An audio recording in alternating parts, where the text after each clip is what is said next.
Hey, what's going on, boys and girls? Good evening, and welcome to Cage Side with Christopher James, our first foray into the fight companion business. You have to excuse me. I got to get gassed up here. You know what I'm saying? Nice toasty one for the show. And it should be starting right now. Let me see what's going on here. All right, so we should be going. Fucking right on. I've got it all with the no volume. Ding.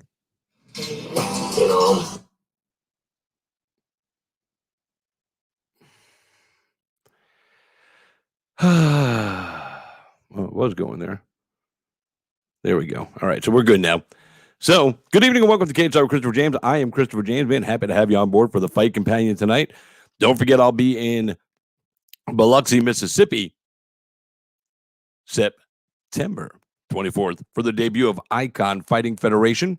And then September 26th, I'll be in Tunica, Mississippi for the debut of the Toe the Line Bare Knuckle Series, where they are looking for talent to put on the roster. And this is going to be a feeder league. I'm going to be announcing both, so I'm happy and excited, man. What's up, Melissa? Or what's up, Forrest? What's up, Forrest? Hey, if you're watching the show, comment and, let's go to, hope you guys are watching. I can't put on the volume because I'll get in trouble. Well, then maybe I can put on a little.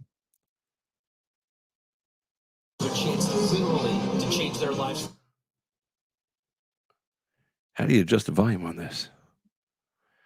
Oh, maybe I can't. What determination they have after a lifetime pursuing hopes and dreams. There comes the moment where a contender can make dreams come true. Oh, there we go. 100.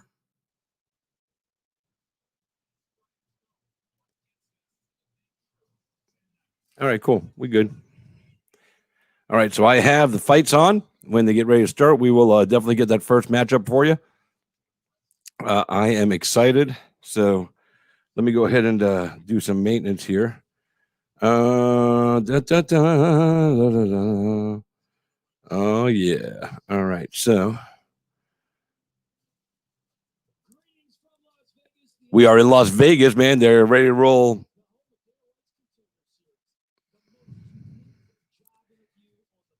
This is going to be a good night of fights, man. We got some really good matchups.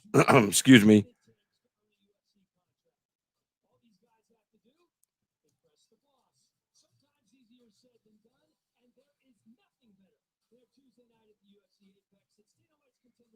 Oops, I got it all wrong here. You have to excuse me, guys. So anyway, we're getting started. Like I said, they're getting ready to roll out. Daniel Cormier, the champ, is on the desk. I love it. First time he's going to be there, too. So let's just share this out to some groups. UFC Uncensored. Share to a group. MMA Freaks. Share to a group. Yeah, so how you guys doing, man? Jump in with me, man, if you feel like it. If you don't, well, that's cool, too.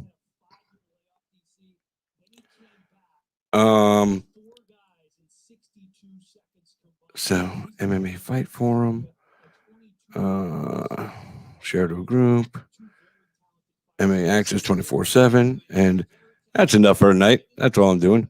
So anyway, so we're going to get ready to roll these fights out here for you. In just a couple of minutes, the first fight's going to start. You're watching the previews right now if you're like me, so you should be right up on speed there with me.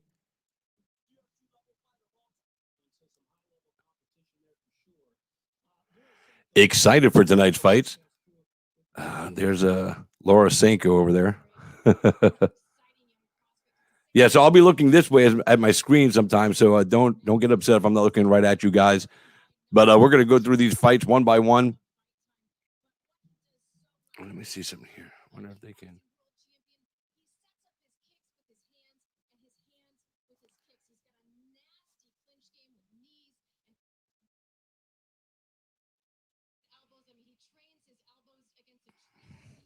Melstic Bagdarzian. He's 4-1. All wins by first round knockouts. You just saw right there. definitely going to be for an interesting fight. Kobe Brundage against William Knight. That's going to be a hell of a fight right there. I'm excited about that one. Personally, I really like William Knight. I think he's a talent that's just waiting to explode onto the scene.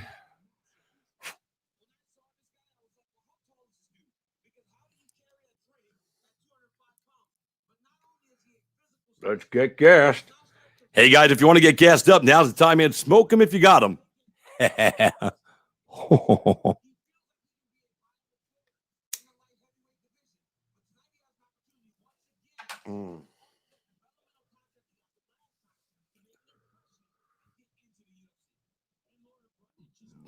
Oh, excuse me. A little gassy. Not just gassed up, but gassy. So anyway, guys, we're getting ready for the Contender Series. First fight's going to be coming up here shortly. If you guys got a fight on here in particular that you're excited about, let me know. It's going to be good stuff here tonight, man. Let's see. So we should have Lutz and Gibson as our first fight of the night, I believe. And that's good. It's going to be a good fight. I'm going to get all fucking high, watch some fights with you guys tonight. Going to have us a good time.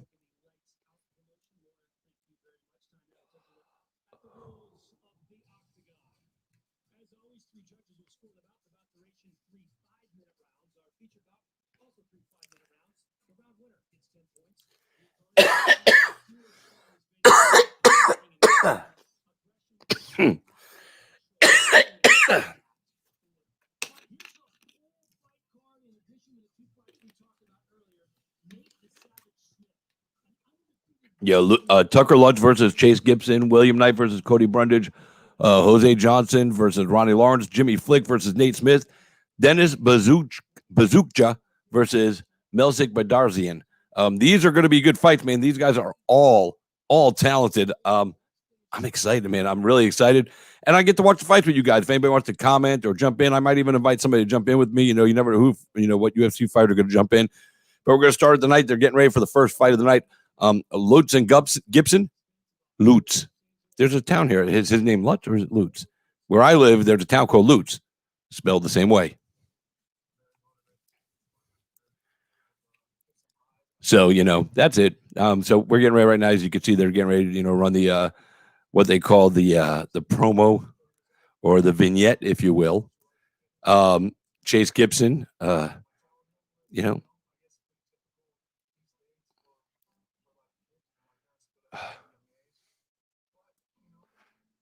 gassed out.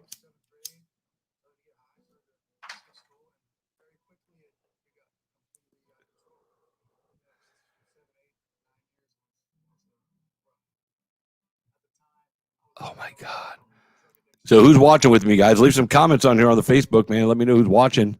I want to see who I'm talking to tonight. I know Forrest Dan is watching. But that's all I know so far. So, show me what's up, man. Tell me who's watching with me. That's what I want to know.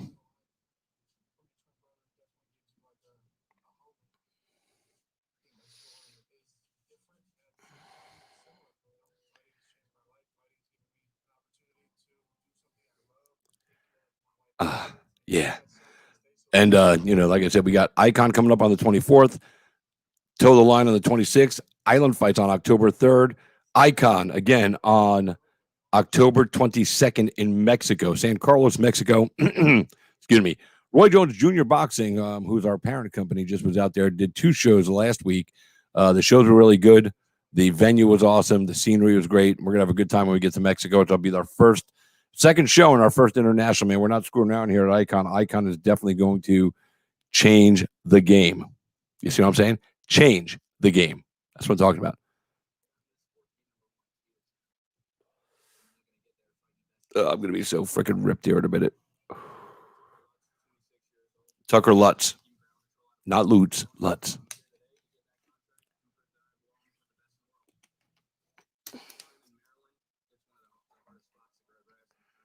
All right, one more.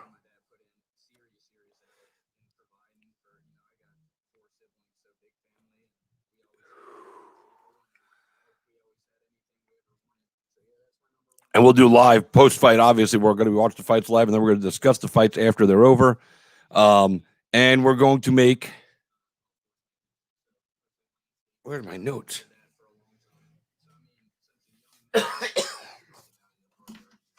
We will make our contract predictions as well, and we'll see who's getting contracts tonight. There have been at least 4 contracts handed out on every episode. So, will these guys tonight live up to the standard that's been set for them? I'm not really sure. They could not. I don't know. It's going to be interesting to see. Yep, Forrest, I know you're watching, brother. That's my dude right there. And Rick Seifert, if you're watching, man, howdy, brother. Hope all is well with you, man. So we're getting ready to do this, man. These pre-fight videos, man. Just let these guys fight, man. You know what I'm saying? I know they're trying to build the brand of these guys because if they win, they want to get instantly, and they're, stunning in victory. Then the UFC wants to start building the brand tonight. So I'm going to be looking over here watching this video. All right, so making his walk right now, Chase Gibson. This is a featherweight fight, 145 pounds for you guys that don't keep up with the weights and the weight classes. By the way, I got a little haircut today. You can see it's all nice and sharp. Woo! Look at that view. God damn, that's sexy. Yeah. So this guy looks like he's all business. He's coming off, as it says here, back-to-back wins, 7 first-round finishes. Former CXF featherweight champion, based in California. So, and the guy was born in Los Angeles, so it makes sense that he's fighting in California. And that's where most of his action is taking place. The best part about this is we get to see, West Coast guys and East Coast guys that have never seen each other or, really know a lot about each other. And it gives us a little sense of, East Coast, West Coast, but not a rap battle, a real battle. So I like it. I like the dynamic of the show. It's really been a godsend for the UFC for Dana White to put this show together. They've definitely found a lot of talent here, and they're going to continue to find talent here because now, instead of guys trying to get to the UFC at 4-0, 5-0, 6-0, they have a little more time. They can come here, and if they show promise, they get a developmental deal, and then they go. Sometimes guys go in too fast. Here comes Tucker Lutz, Tucker Lutz, born in Baltimore, Maryland. Again, another tough kid. He's got a serious ground game. I did a little research on him before the fights. Serious ground game. I think they're talking about right now. I don't have the volume on loud enough where I can hear it, especially because I'm in my own ear right now. But here we go. An East Coast versus West Coast matchup. You know what I'm saying? Opponent number 1 is fighter number 1 is from California. Fighter number 2 is from Maryland. He's on a 9-fight winning streak. 4 of them, the last 4 by knockout, finished 8 of his 9 victories. He's got 6 knockouts. Shogun fights featherweight and lightweight champion. He's a champ on the regional scene. Obviously, this guy is into what he's doing. He's taking it serious. Oh, that's funny. You heard him hit the cup. In all these fights, I haven't heard the cup hit. That was fucking funny. He cup checked himself. Let Herb Dean know that he's got his cup in.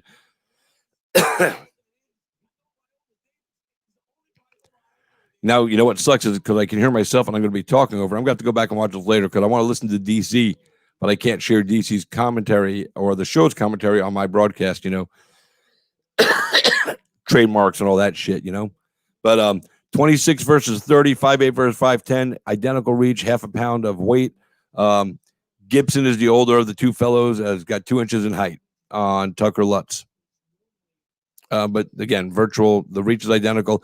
We'll see where the leg reach is. They've been talking a lot about leg reach recently, and the guys with shorter torso and the longer legs. But here we go. Touch of gloves at the center of the cage. Gibson's in the blue, Lutz is in the gray. And, they're both in the center right now doing a little feel-out process. Getting ready to see some action take place right here. So here we go. Now they're dead center in the octagon. Both dancing around a little bit, trying to feel their way out. Lutz is definitely trying to push the pace and control the octagon right now as he's moving forward. And he's forcing Gibson backwards. Finally, a kick is thrown. Lands. Oh, back-to-back kicks. Each throw kick. Punches by Gibson right there. Oh, Lutz throws a kick and Gibson counters with a nice straight right hand. Looked good to me.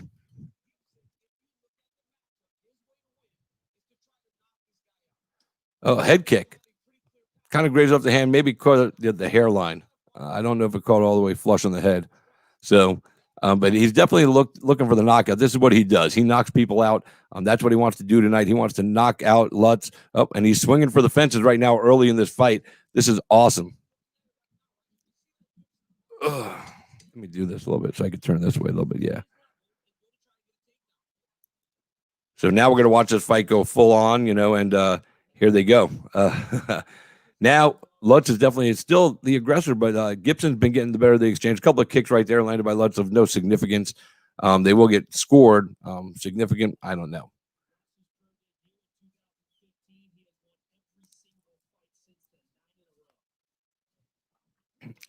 Nice right hand by Gibson right there. Definitely rocked the dome of Lutz. Lutz throws another kick, man, trying to keep the distance, trying to work from his distance, which seems to be his game plan tonight, to actually use the distance that he has. Although, they're both 72 inches, but it also seems like even leg reach, they're about the same. There's a nice kick attempt, but Gibson wasn't having it. He caught the kick. Boom! Nice left hand. Rocked Lutz again. Nice leg kick. And you could definitely see the aggression here in Gibson. Gibson wants to, get a knockout. He wants people to know his name. He wants Dana White to say that this is a bad motherfucker right here. And right now he's showing us, he's got the skills, and he's working. He's smart. He's 30 years old, so he's been in this game for a minute. He understands the stakes on the line, and he's fighting as such. Again, another kick thrown by Lutz, and caught by Gibson. Little 1-2 from Mr. Lutz right there. No effect on Gibson. Gibson just ate up. Boom. When they are landing on the heads, Gibson is definitely getting the better of the head strike exchange. The kicks seem about even when they're landing. Nice kick there from Mr. Gibson. Yeah, there's fun stuff right here. I wish I had somebody to do commentary with. Go a little back and forth right there, So if any of my favorite friends, pro fighters, UFC guys are watching, hit me up on Messenger and I'll invite you in. We are minute 48 left in the round number 1 of season 4, week 5, first fight of the night. Gibson versus Lutz. Gibson is in the blue. Lutz is in the gray, or Lutz. It's Lutz. Yeah, it is Lutz. Couple of leg kicks right there up to the top of the thigh. More of a distance checking procedure, I think, than any really trying to score something with them. There was not a lot of power behind them. I think he was just trying to keep Gibson at bay from coming in. Oh, look at that. Gibson is on his back, and now this is where Lutz is going to shine. Lutz is a beast when he gets on the ground. He's not afraid to work in the guard. And he does have submission skills, but he does have violence with him. As you can see right now, he's caught in the guard. Gibson's doing the right thing, trying to get wrist control. Lutz is pulling out of the guard, trying to get back in. Now he's got the back of Gibson. Gibson's covering up right there with his left hand over his left ear.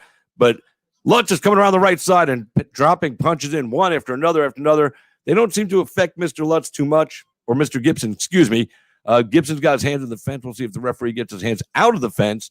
Get those hands out of the fence. Oh, nice knees to the thigh right here. The final 36 seconds of round number 1. This is going to swing the round for Gibson, or for Lutz. I get their names confused all the time. What's wrong with me? Oh, my God. But he's definitely going to control the action all the way for the rest of this round. He's going to try to throw a few more punches so the referee does not stand them up. And there's the significant strikeout you can see on the screen, 17-10 in favor of Lutz. But the takedown definitely is going to win the round and securing the top position right here. So it's going to be a 10-9 round for Lutz. Back up on their feet for the final 2 seconds, and here's the horn. So what do you guys think? Are you watching with me, man? I got nobody watching with me. All right, well, fuck it. I'll just do it myself. I don't care. It says 0 viewers. So I don't know if Forrest is watching. Forrest, are you watching? Is anybody watching? Come on. Let's go.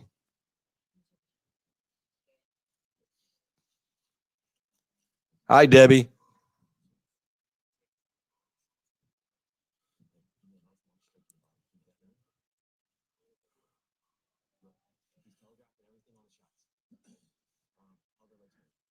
Yeah, man, I got that fresh new haircut by my buddy Ruben Perez up at West Side. You know what I'm saying, baby? We got this shit fucking on lock. He's telling you here, let's get that fucking contract right now. That's what he's getting in the corner there from Lutz. from his coaches. Cosmic Warrior, what's going on, man? Are you watching me and the fights? I hope you're watching both. This way you know what the action's going on. Moving, big right hand there. Unfortunately, you can't watch it, man. Well, I'll do my best to keep you up to speed. Round number one definitely went to Lutz. He landed more. He secured a takedown, worked on top, controlled the fight. Had ground control for a good minute. For maybe about 45 seconds. Here we go, right back to action. Now again, Lutz is coming forward and he's looking aggressive. I think his coach is, telling him in the corner, go get that fucking contract. He's going to come out really aggressive. Left-right combination right there. Body shot right in the body, and Gibson taps his ribs like saying, hey, that's it, man. Debbie, hope all is well with you too. So again, we're watching Dana White's Contender Series Week 5. Right now we are looking at the first fight of the night, Luds versus Gibson. And, Lutz took round one. Gibson landed some good shots, but Lutz ended up taking ground control. They're exchanging kicks right now, back and forth.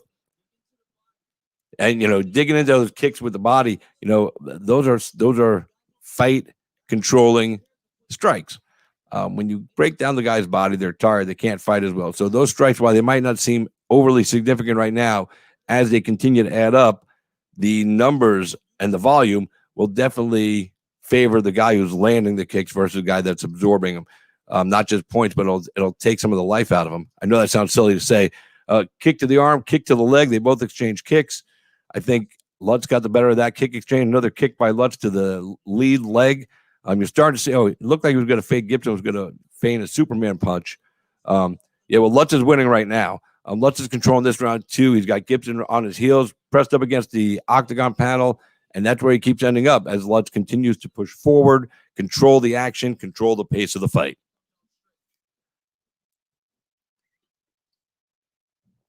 And you can see I'm in the apex, by the way. Nice kick by Gibson there. But he's landed Lutz has landed 10 out of 12 kicks according to the graphic.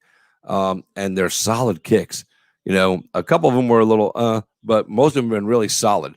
So looking to do damage and to take the life out of his opponent. Nice, step in, drop a couple punches, come right back out for Lutz right there. That's the way you want to do it.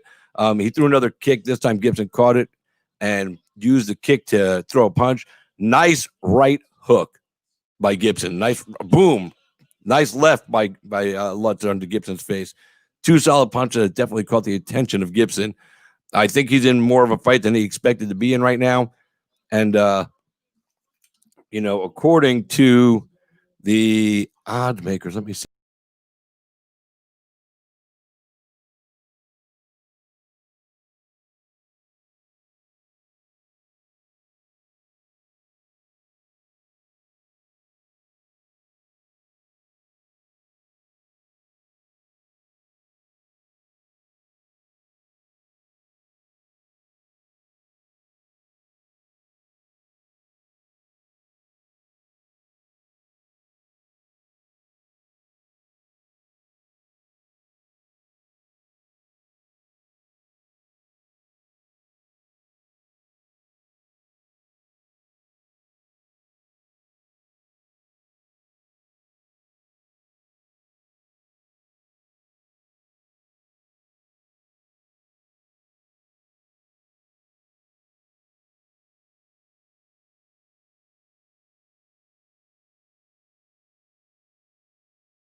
I don't know what just happened there, guys. Sorry about that. It was really weird. The whole thing just disappeared off my screen. Hope you're all still there. Thanks for hanging out. Final 40 seconds coming up here right now. Again, Lutz is controlling the round. Gibson, is landed a few punches. Nice kick right there by Gibson, landing on the show. Nice right hand. Again, landed to the nice left side of the face of Lutz from Gibson.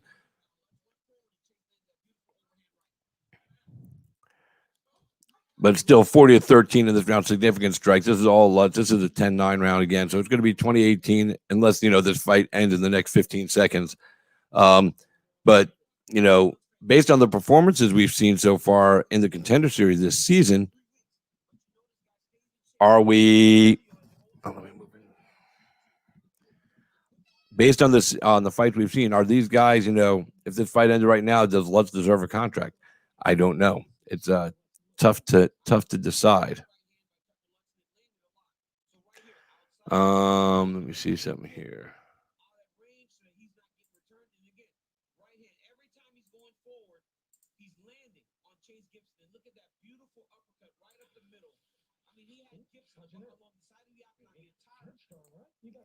Yep. So whoever's watching, man, thanks for hanging out with me tonight. It's KHR Christopher James, Dana White Contender Series, Week 4, Season 5, Fight Companion. So now it's time for Lutz's corner is really getting aggressive now with the what they want him to do in this fight. And it seems like he needs to really get his shit together and put it on. His coaches almost sound slightly disappointed. Garrett about to cash his bet on Tucker Lutz. Yeah, I figured you would have taken him, and hey, Garrett, you want to join in with me and we can watch the fights together and, do a little commentary work? Let me know and I'll send you the link. That's how we do, baby. It'll be fun to talk to you during the fights.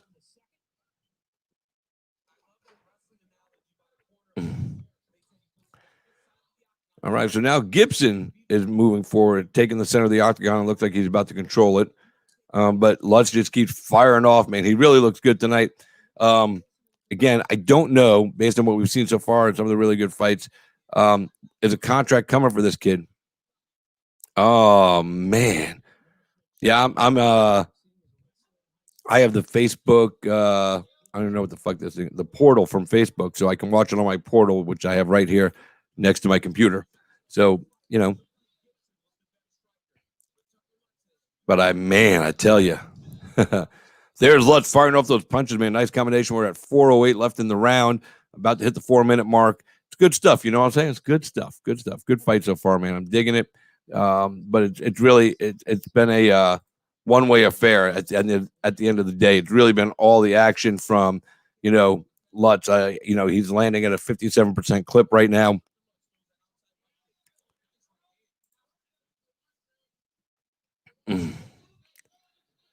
All right, so now Lutz almost looks like he's fighting knowing that he's out there in the lead, and that's not what you need to do. He really needs to, he's landing a couple of big punches, but he's letting Gibson control where the fight is taking place right now, and that's complete opposite, a full 180 from what he was doing in rounds 1 and 2. He's winning the striking battle everywhere. However, he can't let off the gas right now. This is one of the things Dana White hates. So if you're letting off the gas because you're out to a 2-0 lead, you're going to maybe fight yourself out of a contract in a fight where you could have easily gotten the contract. Even if you don't finish this cat, if you're coming forward again like you were and you just keep controlling the fight, you've definitely got a better chance to earn the contract. So, and that's the goal tonight, to earn the contract, to do what you got to do to get there.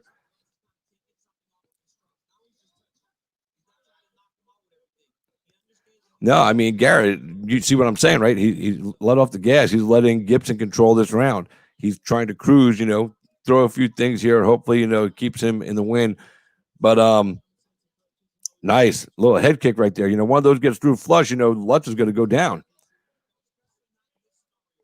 But we're halfway through the third and final round. Lutz is definitely out in front, cruising right now. Now he's coming forward, and there goes Gibson looking for a takedown. He's got the hands wrapped. Nice spread of the legs there by Lutz to get back to controlling keeping himself upright rather than on the ground. Now he's got double underhooks. He turns and burns him, puts Gibson up against the cage panel. Now we're going to see what Lutz does here in the final 2 minutes of the fight. Can he secure the contract tonight? He's got to finish this fight. Oh, now look at Gibson working the action right there, working at the takedown. Oh, there we go. Lutz quickly transitioned over. Now he's up on top and side control over his back. He's going to come around. He's going to, throw some punches. He's going to try to sink the hooks. Let's see what's going on. Gibson is turtling up right now. Doesn't seem to have an answer for the ground. As you see that, he grapevine the leg. You see the right leg, grapevine the left leg to control Gibson's movement. Now he stepped back over onto full back mount. He's sliding off to the right side. Is he going to try to stick this hook in? All right, here we go with the punches. Now he's throwing punches back and forth. Gibson waits for his moment and explodes up to his knees. Lutz was ready for it, however, and now it looks like he's going to try sinking the hooks and maybe work a submission here just for shits and giggles. Why not showcase the whole skill set here in front of Uncle Dana, Mick, and Sean? He's not going to be able to get that hook in that way, so he's going to go back to the striking. Now Gibson, look at that, the spin around. Gibson gets around and has partial control of the back. Now Gibson's on his back. He's got the hooks and he's got the body lock. It looks like. Look at this. 41 seconds left. Is he going? Oh, and look at that. He's going right for the neck. Lutz is doing everything he can to survive this choke. But, covering up the mouth to exchange the breathing habits. And look, he's got his back. He's pulled him back. But there we go. He's got the body lock in. He's got 24 seconds to work. If Gibson pulls off this submission right here, give this guy a contract. And he showed his intestinal fortitude, as my friend Gorilla Monsoon once said, the legend himself in WWE. But now look at this. He's trying to sink in this choke. This gives Gibson the round. He didn't win the first two, so he's not going to win the fight, but neither of these guys are going to get a contract tonight. That's my pick. I don't believe either one gets a contract. I don't think enough was done.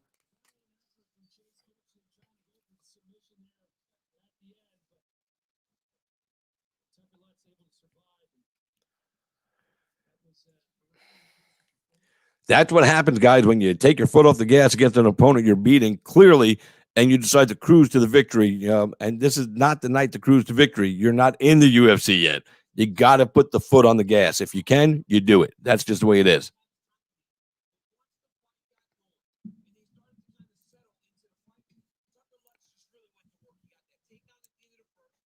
Boom. Look at that right hand. Another right hand. Boom. Look at that uppercut. Oh, now if that had landed flush, man, he might have put the lights out with that one. Gibson had his moments too. But for me, this is straight up. This is going to be 29-28 across the board.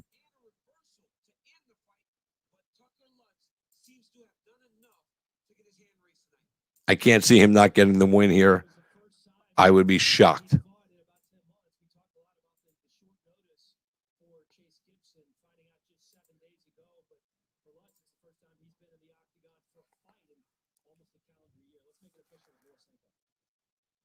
Score's coming.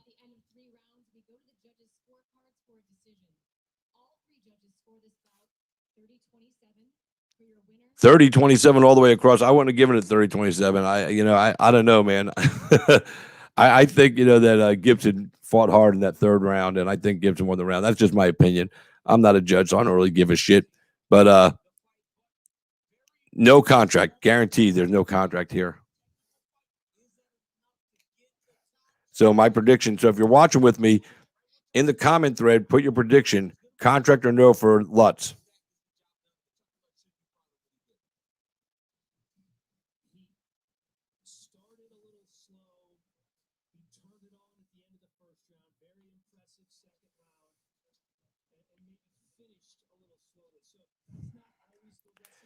Who do we got coming up next, kids? Let's see. What's up, DJ Queasy?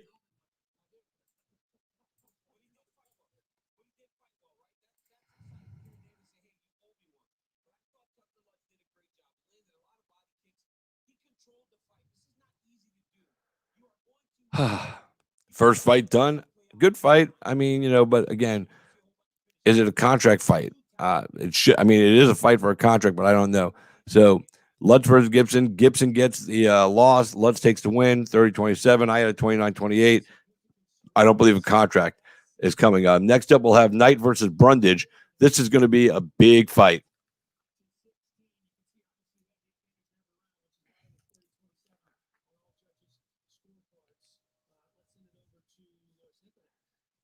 All right, so they're going to talk to Mr.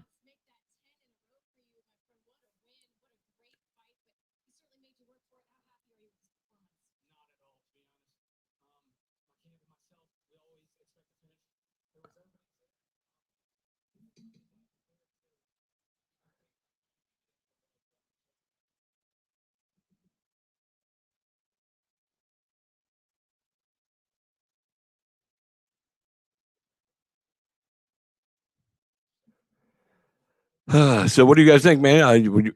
He should have wrestled him more, but he fell in love with the striking. Same thing DC did against Stipe. Fell in love with his striking. Didn't wrestle. If DC had wrestled Stipe in that last fight, DC would have won that fight, but he didn't wrestle. He just didn't do it. Don't know why. He thought he was a world-class striker, I guess, and he's got striking skills, but when you got wrestling like his, you have to use it. When you got jiu-jitsu like Aldo, use it, man. You worked hard for those skills. I know the striking is fun and exciting and all that good stuff, but use those other skills to set those things up. Make your life easier. Work smart, not hard.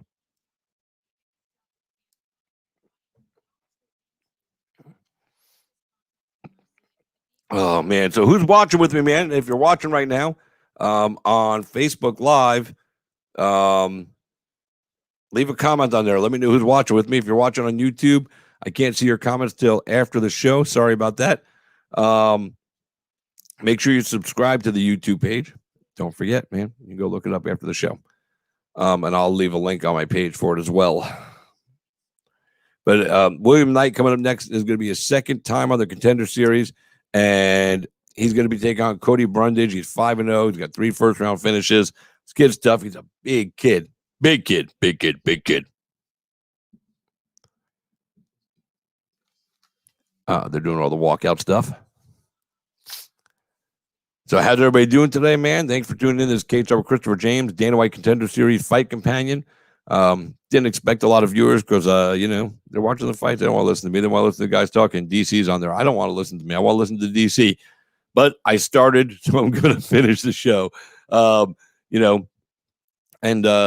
cool, man. So, like I said, we're just hanging out watching fights tonight. It's a Tuesday night here in beautiful Tampa, Florida, where I'm at. Where are you at tonight watching the fights? I'm in the Cage with Christopher James studio, right in the center of the Apex, right there. There it is. Dana White's Contender Series. We're right there.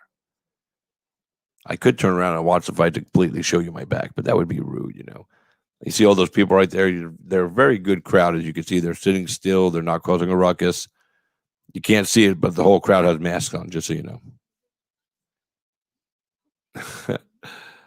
And there's Mr. Gianni, the on the line, giving you all the rankings or all the betting odds.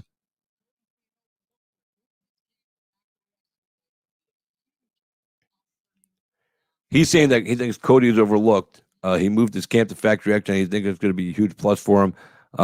He's younger, all these good things. So, this guy studies fights like my man Garrett Kerman, the fight analyst, watching with us tonight. At least I think he's still watching. I don't know. But on the main event of tonight's fight, is he's saying Bazooka at minus 105 is the best bet to win at minus 105. It's minus 105 versus minus 115. These guys are really evenly matched.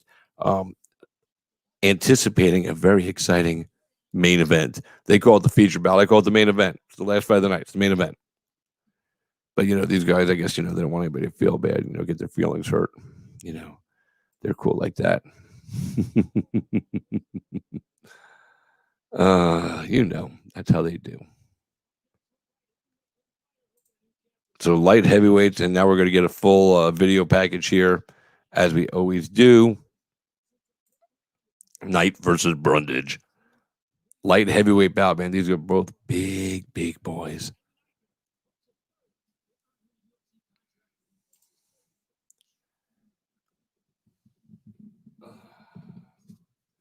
I'm going to watch this vignette.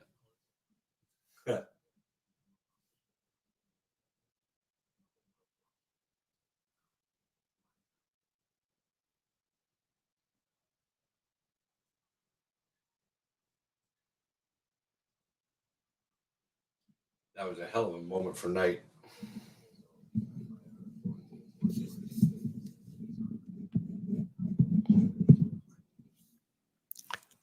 Yeah, maybe we'll just do it like this tonight.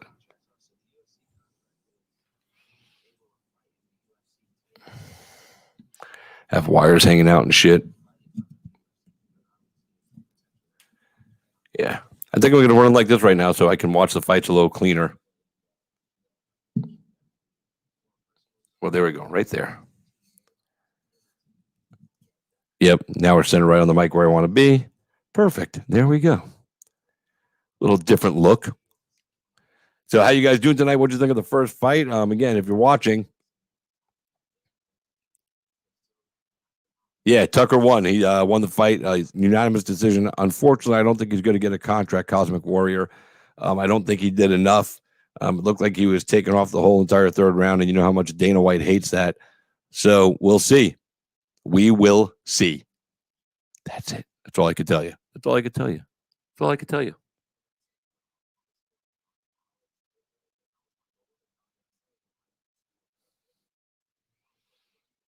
I need to give me a fancy mic flag right here. It says Kate's out, Christopher James. When you guys want to buy that for me, I won't be mad at you.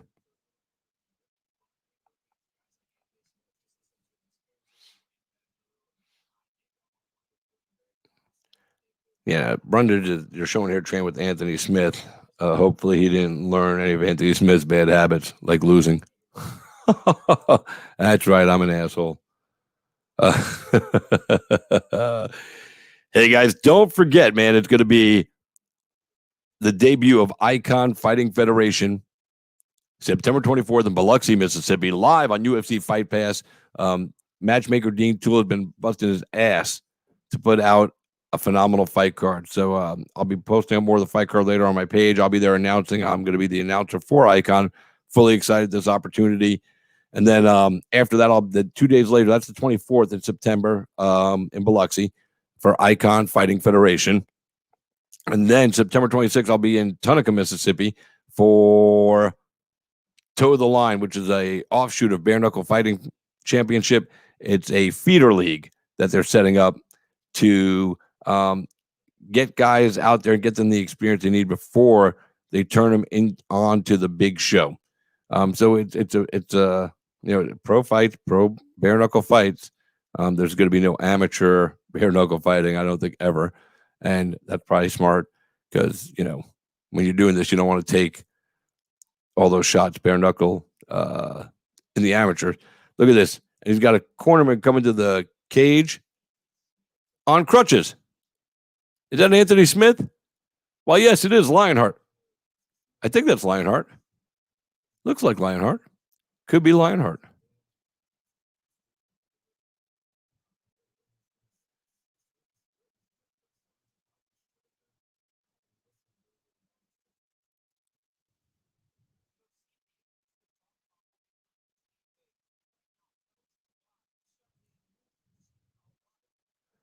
All right, so here we go with our next bout of the night.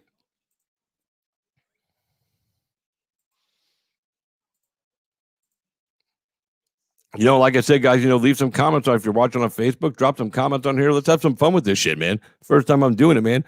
If it goes well and you guys enjoy it, man, we can fucking get stupid on this show. You know what I'm saying? We can get stupid on any show, but this one we could have a lot of fun with.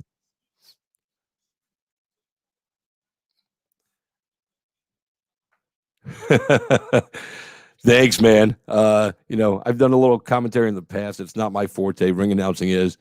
But I try to make it fun. Sometimes I talk too much and just, because I just want to talk about the whole thing. So I got to sit back and let the fight come to me instead of me coming to the fight. Does that make sense?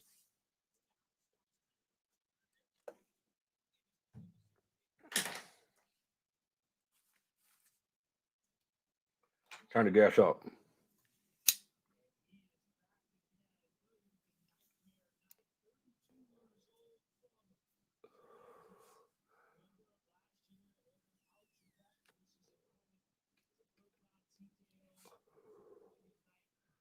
Whew, that's a good one.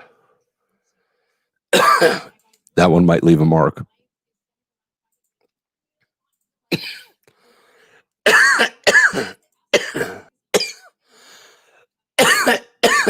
Excuse me.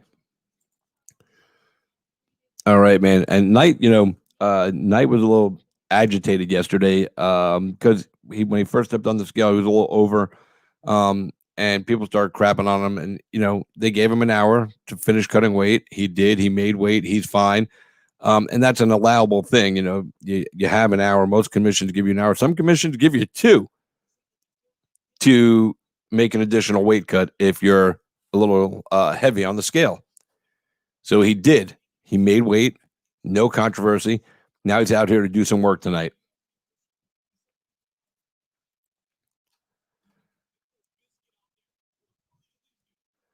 I'm excited for this one, man. This one's going to be a good fight.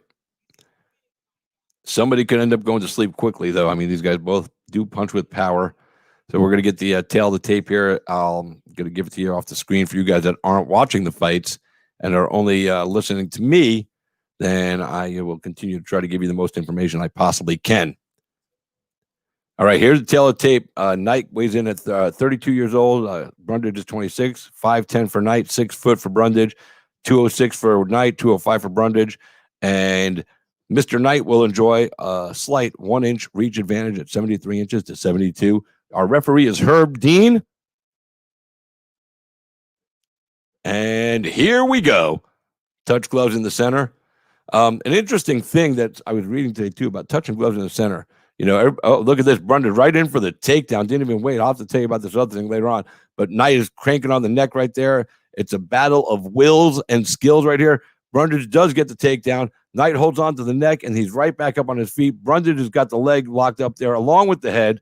And he really did a lot to secure that takedown. A lot of energy expended quickly in the fight. Knight is rolled over. He's trying to get himself back to his feet. He's scrambling. Look at Brundage take his back and sink the hooks in right away. Holy crap, this guy is fucking fluent and moving for a light heavyweight. And now he's just pounding on William Knight. This fight's going to be over here real quick. All right, he's still in it. All right. Thought the fight was going to be over. I was going to be pissed off, man. Fucking this has the potential to be a good one, but my goodness. Brundage came out on a mission tonight full of sassafras. Yeah, I'm going to say some old stupid shit sometimes just for shits and giggles. But right now, he's got Knight flat on his belly. He's got the hooks locked in, and he's holding on, but there's no action going on right now. And Herb Dean's going to stand these guys up. William Knight's just holding on to Brundage's hands to keep anything from happening. At this point, he's on top, so he's in a dominant position. He's got the body, flattened out. But Knight is doing a great job of defending all this action by holding on to Brundage's hand, and they're going to get stood up here, it looks like. I think Dean should just let these guys go. He's working to try to get out, and this is chess. So now look at Brundage. He's going to roll him over. He's going to put himself on his back. He's actually on their hip right now. But now look at that. He got his hand out. Now look at Knight right there. He tried to. Holy shit! What happened? The fuck just happened? Oh, my portal just went. Oh, you motherfucker. So I hope you guys are watching because the portal just shut down and now it's coming back on. Son of a bitch. Right in a fucking good moment, too. Hopefully I'll get right back to it here live. Actually, you know what? Let me just go to the phone. Have it ready to roll. ESPN on the phone. Motherfucker. ESPN Plus.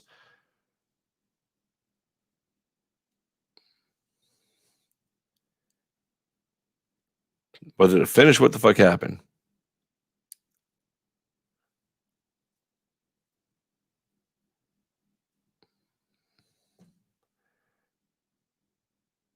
Here you see, watch this elbow. Oh, Right on the side. look at that. Elbows. Look, see his legs? Holy shit. Boom. And then Brundage just went down. Now he's just punching the shit out of him. See that few seconds that I missed? Oh, my God. That was it. It was over. Wow. William Knight should get a contract tonight. That's what Dana White wanted to see from this kid. He did it. Oh, I'm sitting here going over here. That was fucking dope. Great work by Mr. William Knight.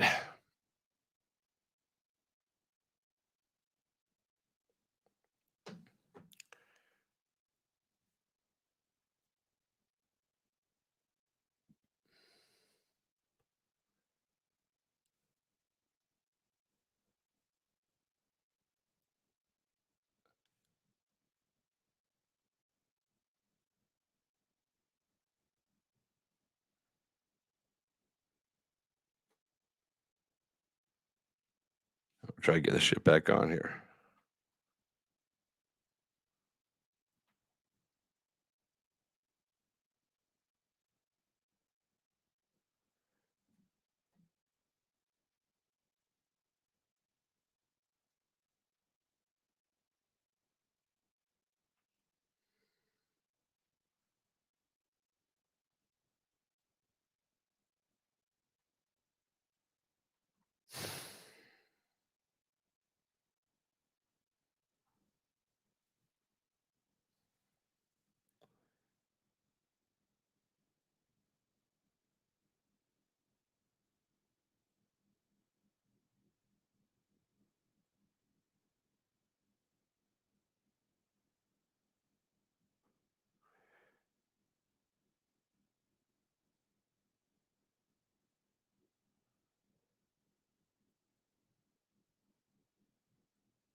All right, so let's see what's going on here.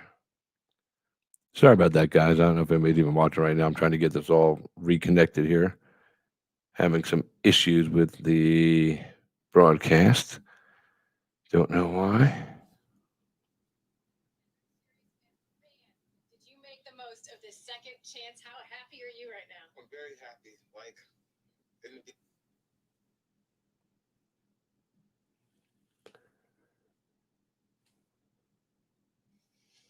We want to hear everything that you have to say. sorry about that. It's all good.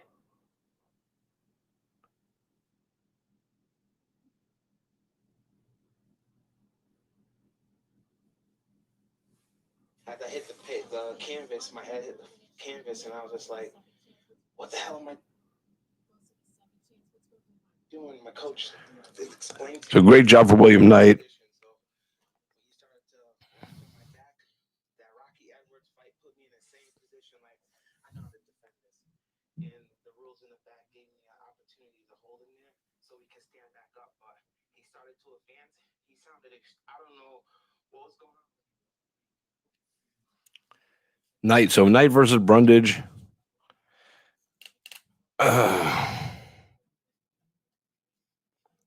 Knight TKO. Contract. That's what Dana wanted to see. He goes in trouble. He got out of trouble. And then he came back with a vengeance and finished the fight.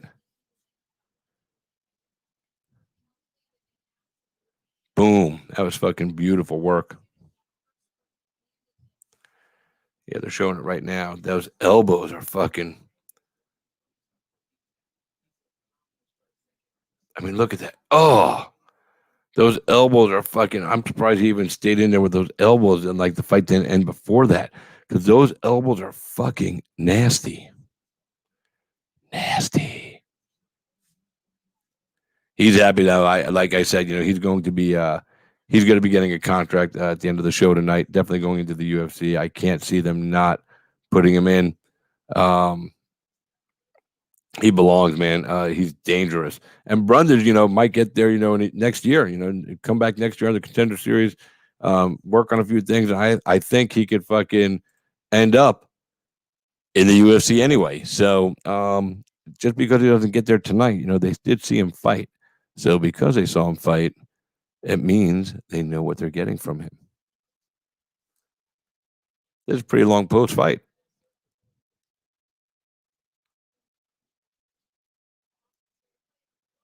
Him and Dana White were born in the same hospital. That's fucking awesome. This was destiny. I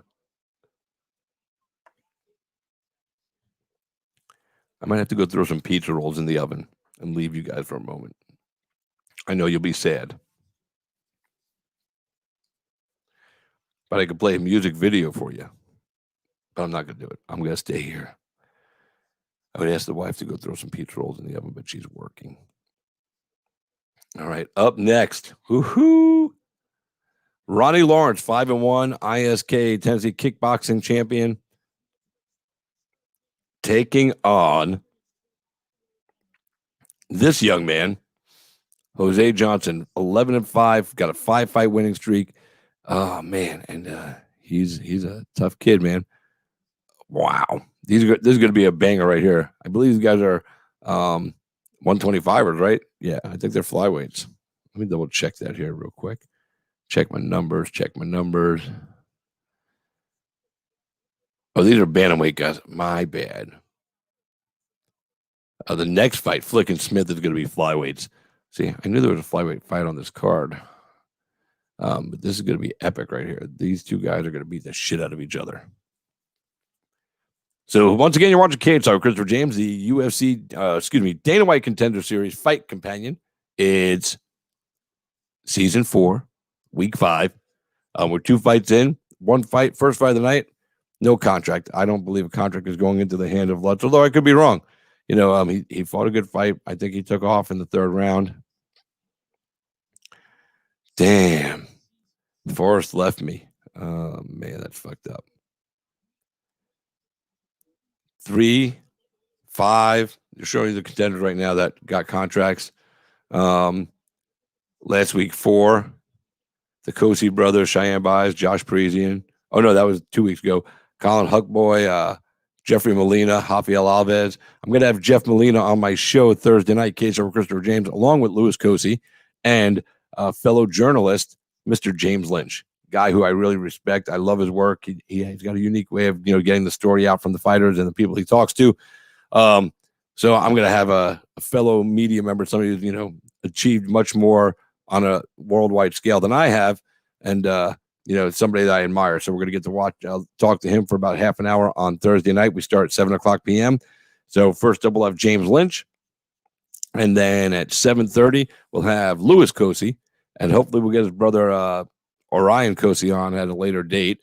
And then to close the show, he won his contract last week. Got Jeff Molina. Kid's a fucking technical whiz powerhouse. I'm really, really excited to see where he takes his career. So we are live right now. Like I said, KHR Christopher James. First time we're doing this fight companion thing. So right now, though, it's Johnson and Lawrence are going to do the fight videos. I'm excited. Ooh.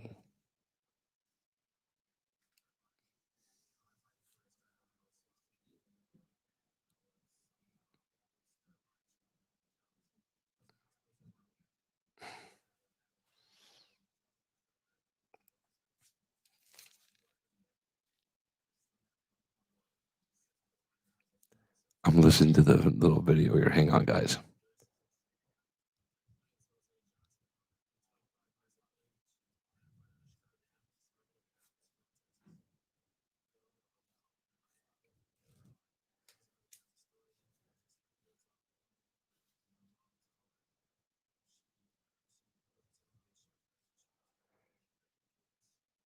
This is going to be a good fight, like I said.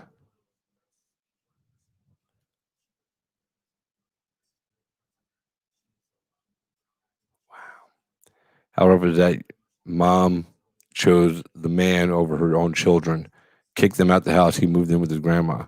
But that's horrible, man. Your mother, the woman that gave birth to you, chose a man over her children. That's definitely got to make you a tough kid to get through that.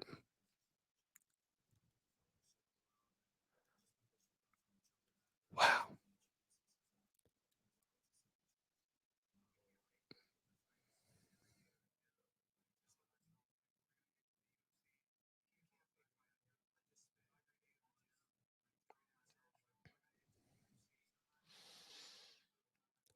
Ronnie Lawrence here now. This kid's also solid.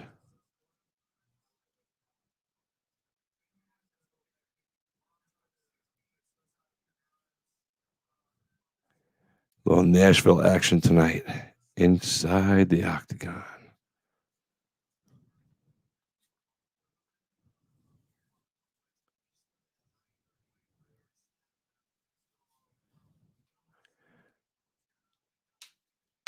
I like this live looking they got going here while his video is playing. He's standing in the background watching, and you can hear it in the Apex. I've been there for these things. So they're playing the audio and the video, and I wonder what that feels like for these guys. There's like some of them, it's the first experience with something this huge of a production, where there's the huge video monitors and you can actually, see and hear yourself out there while you're waiting in the alcove to come out of the tunnel. Probably pretty weird dynamic for some of these guys. And then some of them fought at some of the bigger regional shows that do have good production or are on Fight Pass already. So this shouldn't phase them. But you never know. I mean, I don't know the history of all these guys. I have seen them all fight at one point or another, but I don't know their history. Jacob Kilburn, what's up there, buddy? How you doing, boss? Good to see you. Jacob, the Killer Kilburn of the UFC, watching tonight, joining us on the Fight Companion. Are you watching the fights, I'm guessing, yes?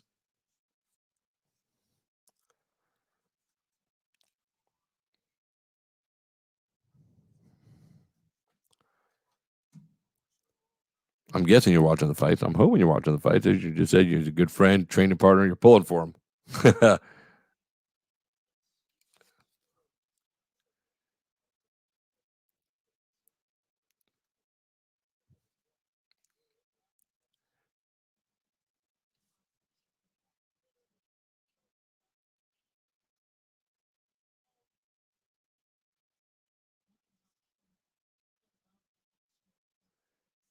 I am in your ears. Driving Uber, I'm in your ears. That's awesome. I'll do my best to keep you updated, brother. Uber, that's kind of fun. Little Uber action. I'm surprised people are out Ubering, especially down in South Florida.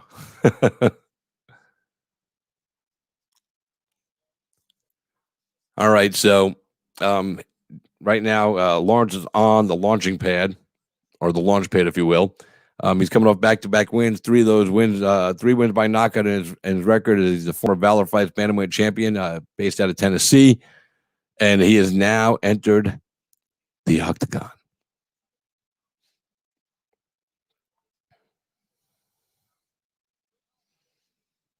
Always had strong belief in himself, and he said, he's always believed that he could do this. Wanted to fight here on the biggest stage in the world, and now he's one step closer to that dream coming true. So tough kid, like I said, and we're just awaiting his opponent, Jose Johnson, to make the walk. A lot of yakety yak tonight from these guys, man, I tell you.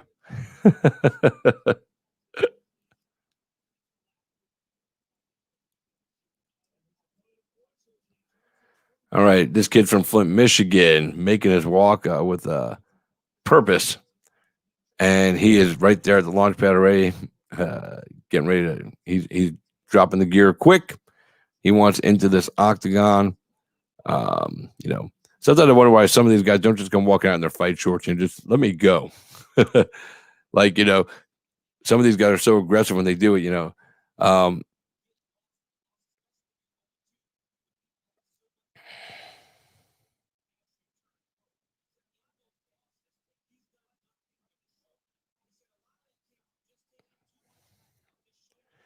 All right, so he's getting through the check-in right now. All gloved up, Vaseline, bada bing, bada boom.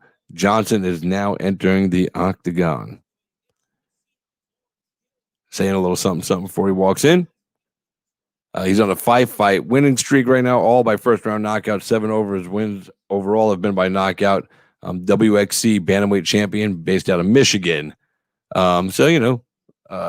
Midwestern, Central State area kind of, So he's just checking out everything. He's rubbing his hand on every single corner panel. This is a very bizarre ritual. But he's made his way all the way around the octagon. He's touched every single corner panel, rubbed the top of the entire octagon. Very bizarre. Never seen that before. But, maybe that's a superstition of his, And look, they just did the same thing. Maybe it's a superstition. I'm looking at the closed captioning. But so here's the tail of the tape. 25 years old for Johnson, 6 foot, 135, 72.5-inch reach. Ronnie Lawrence, 28, 5'8". He's given up 4 inches in height and 4 3.5 inches in reach. Weighed in at 135.5. Mark Smith is your referee.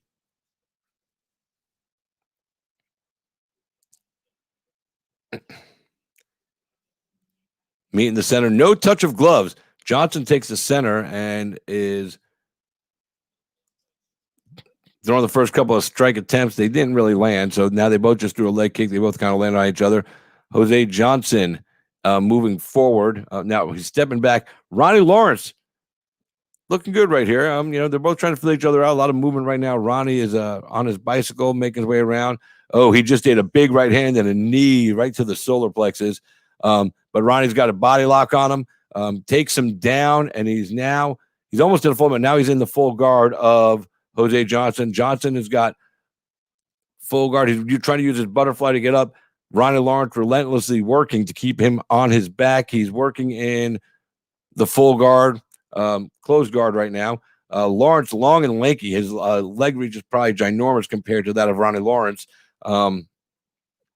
But Lawrence is standing up. Johnson's on his back. Lawrence is trying to work his way back down, keep him on his back, and work from the top position right now. He's trying to maneuver around 1 foot.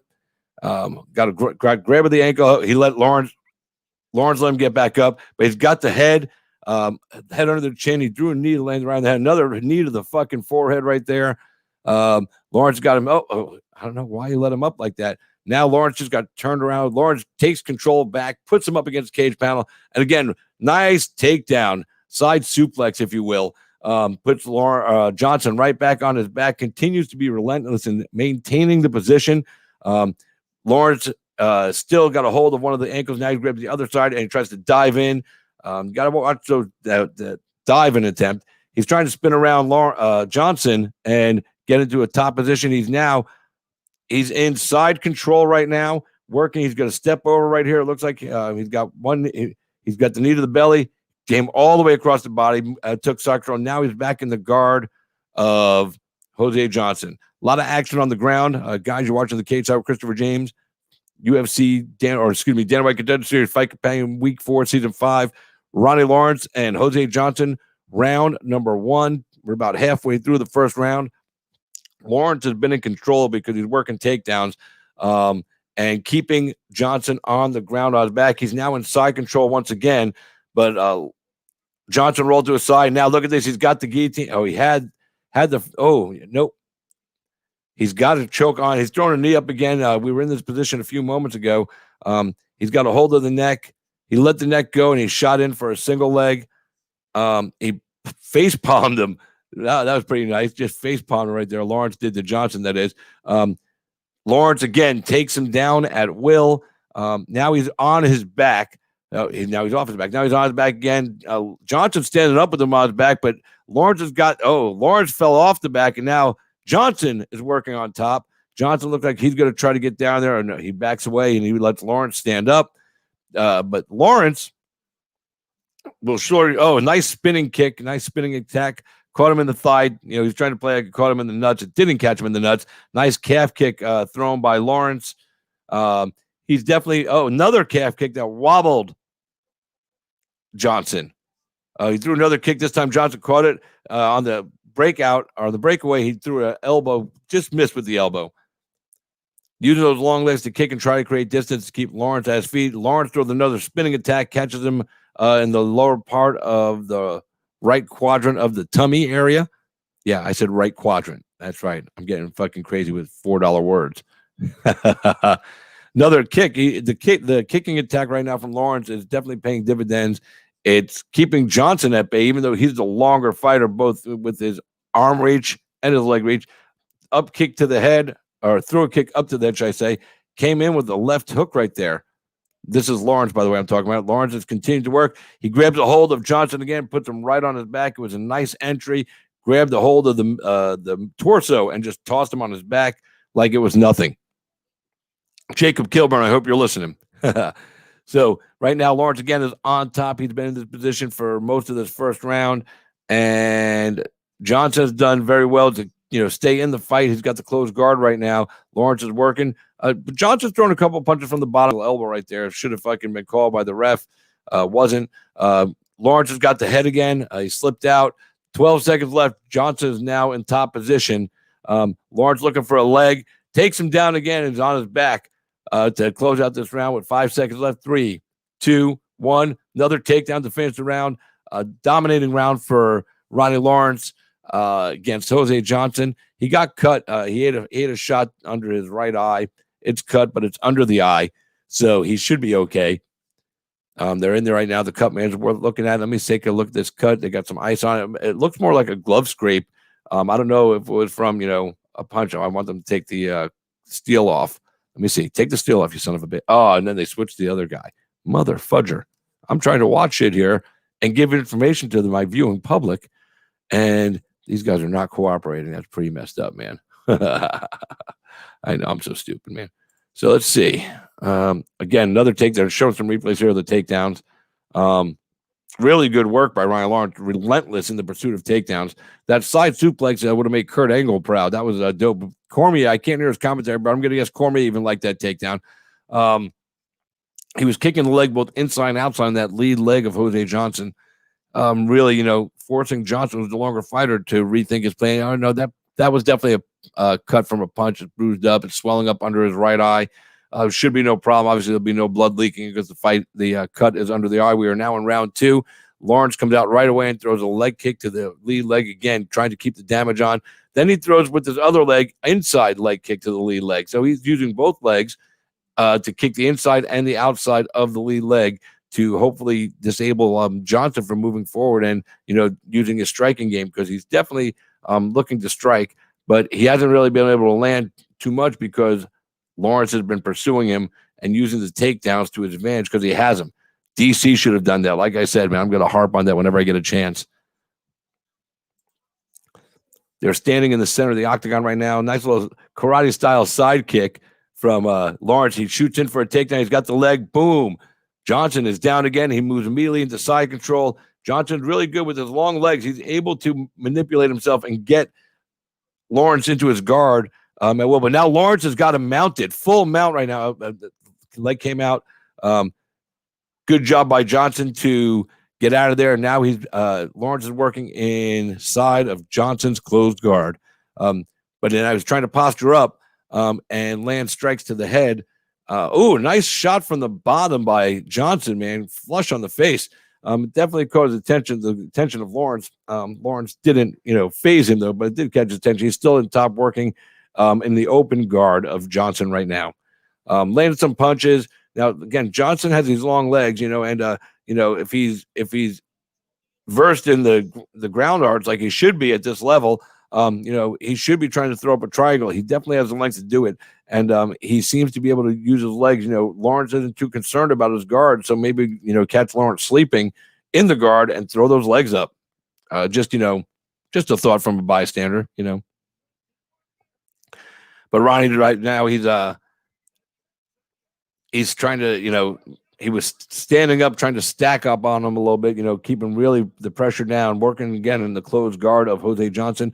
We're about halfway through round number 2 in this fight. We are Dana White's Contender Series week 5 of season 4. Ronnie Lawrence against Jose Johnson. Johnson again is on his back. Lawrence dove in for a strange attack right there. It almost looked like he got caught. Johnson threw a knee. Now Johnson is pursuing Lawrence. But again, Lawrence dives right in, grabs hold of the body, and now they're at the center. Johnson lands a nice right hand, throws a kick. Lawrence catches the kick. Lawrence has got him again. Tried a halfway Superman punch. Now they're over a cage panel. Lawrence just hit a couple of elbows trying to go in for a takedown. He's working to get the back again and then toss Johnson down. Here we go again. Oh, Lawrence just ate an elbow, but boom, secures another takedown again with, not a lot of effort. At least it doesn't look like it's as much effort as he's probably, expending to catch that takedown, but he just does it so quickly. He gets in there, he sees what he wants, and he goes and gets it. He doesn't give his opponent a chance to even try to defend it. It's very, very good work on his takedown game for Ronnie Lawrence here. They got back to the feet. Johnson is on the back of Lawrence right now. He's going to try to secure and throw himself. He reached around, threw a left hand that caught Lawrence on the side of the head. Now Lawrence got out of the body hold right there. Threw another kick to the lower part of the leg this time, more close to the ankle rather than the calf, to stop the attack of Johnson. Johnson moved forward. Here we go. Lawrence again with another takedown. He just goes in and grabs him high around the chest and just tosses his body like he's throwing, bales of hay on the farm or something. He's now in side control right now, trying to not get into the guard and maybe try to work for a different kind of finish here on the ground. And he just stepped right over. It was a slick step over right there, but Johnson was ready for it, so he was able to get out. He tried to secure the head in a guillotine, and now Lawrence is in danger of getting put on his back. And right now he is on his back. Lawrence is working in Johnson's working in Lawrence's closed guard. Now it's an open guard. Now look at Lawrence here trying to throw up the triangle. Boom. Triangle or the armbar. He's got the legs up across the shoulder. Johnson's very aware of it, got out of it.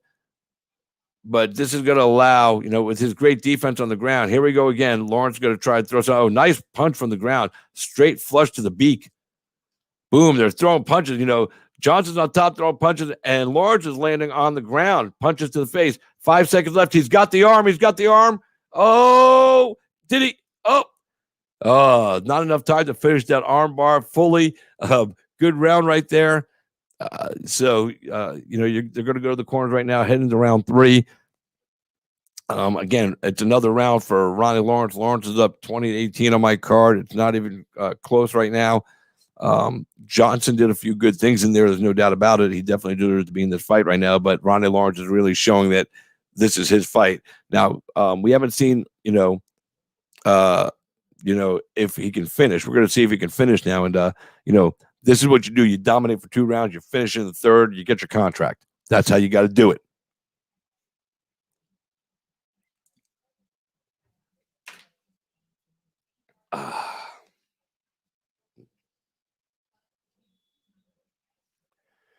Getting ready for round number 3, guys. Don't forget, it's Kate Star Christopher James, and we'll be here Thursday night.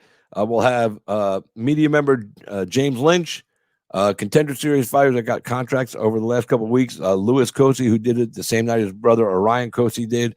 And we're going to have Jeff Molina also on, who secured a contract last week. That'll be Thursday night starting at 7 p.m. Eastern. We are back for round number 3, Dana White's Contender Series.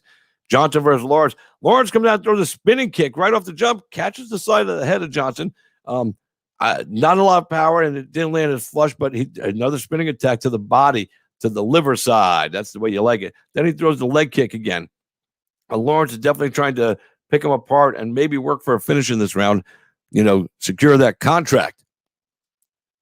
Johnson throws a nice kick upstairs, doesn't land flush, and here we go again. They're locked together. They're clinching. Lawrence has shown he's superior here. He's going to pull the leg and drop him down while Johnson attempts a Kimura. Nice scramble right there by both these guys, man. Good work. But Lawrence ends up pulling him up against the cage panel, and he's going to, slowly pull his legs out from under him, because right now he's on his butt where, he's going to try to scoot up. But Lawrence has got a hold of the legs. He's in between the legs with his knee. So making it more difficult for Johnson to attempt to stand up here. But he's got his head pressed hard into the chest. And now he's moved his head over to the side, but he's continuing to put his pressure on there.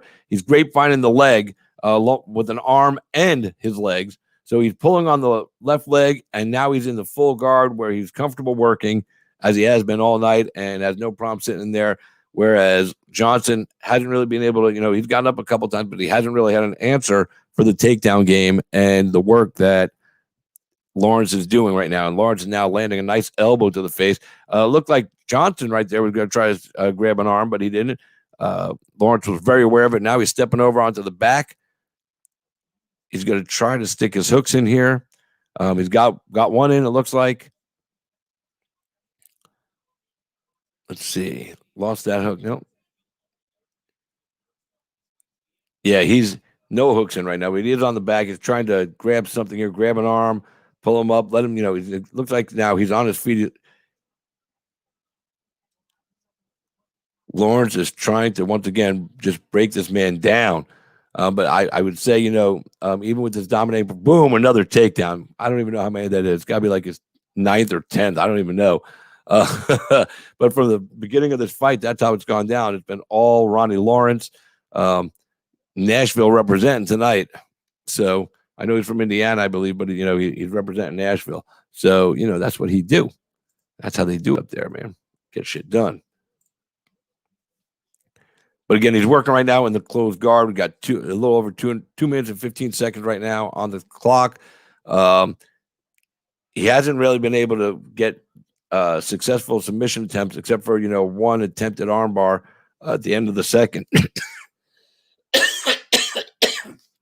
Due to the good guard work of Jose Johnson, the leg length is definitely an advantage for him down on the ground when he's on his back against a shorter opponent. It allows him to, be slick and keep his opponent. But it looks like Ryan's trying to go in for the arm in triangle right now. He's on the wrong side. He has to jump over the body here and land on the other side. So he lost it right now. He's still working for it, but he's in half guard right now, trying to get into full. Oh, now he's got the full mount. He's got the full mount right now. It's a solid full mount. Lawrence rolls over to his left side. The mount is gone. Or Johnson rolled over his left side to break the mount.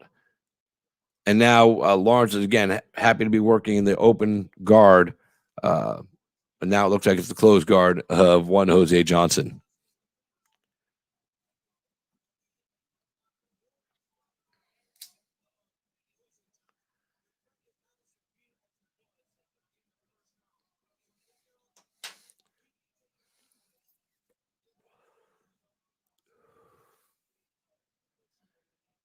All right, so again, we're 45 seconds left in this fight. It's going to be a 30-27.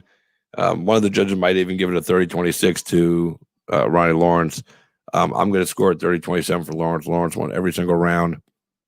Has ground control in each round, 227, 223, and 334. And he was working the whole time, He won the fight. 20 seconds left.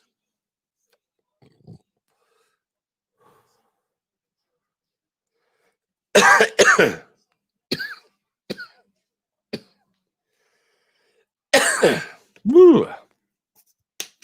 5 seconds.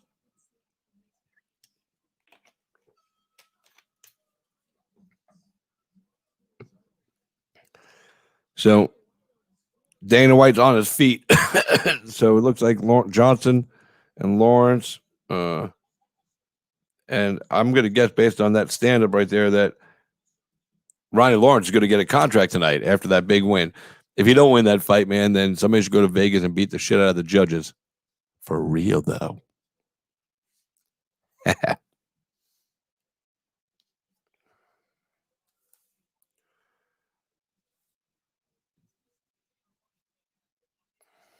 Yeah, wires. But I use plug-in headphones, so I'm old school.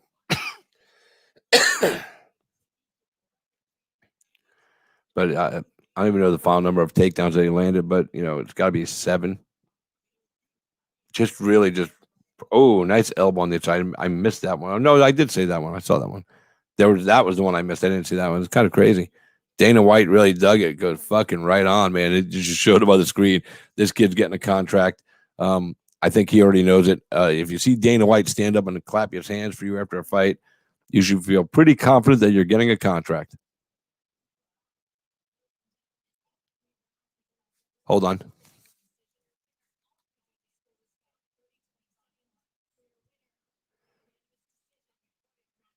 All 3 judges, 30-27 for Ronnie Lawrence. Like I said, Dana White stood up after the fight and gave him a round of applause. If Dana's doing that when you're fighting on the Contender Series, you're going home with the contract that night. All 3 judges, 30-27 for Ronnie Lawrence out of Nashville, Tennessee.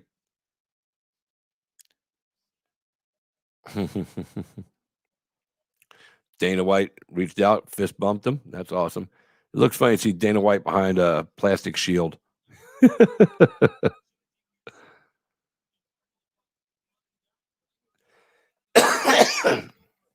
Ronnie's takedown game is really solid. Working hard.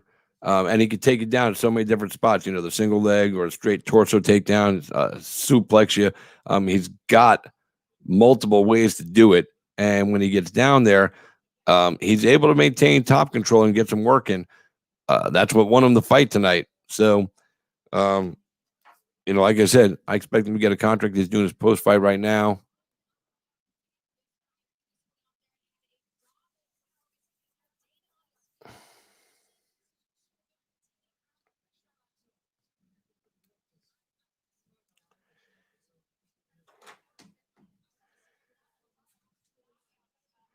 So Singh said it was an incredible performance, and for someone who doesn't have a lot of knockouts on his record, you sure can grapple.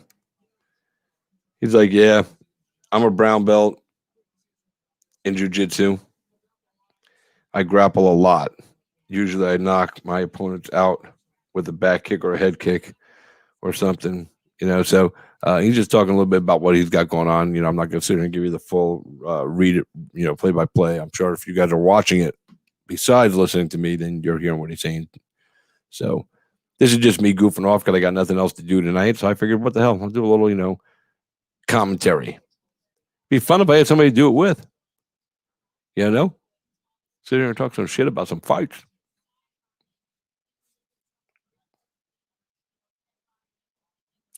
So far, though, good night of fights. 3 fights in. And we're rolling up. Next fight coming up will be Flick versus Smith.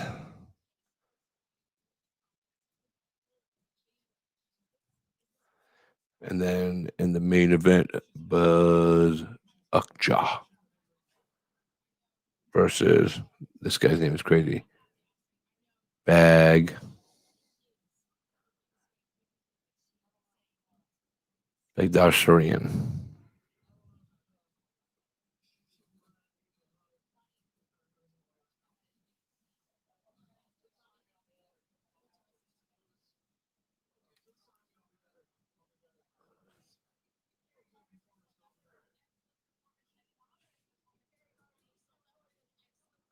Crazy names.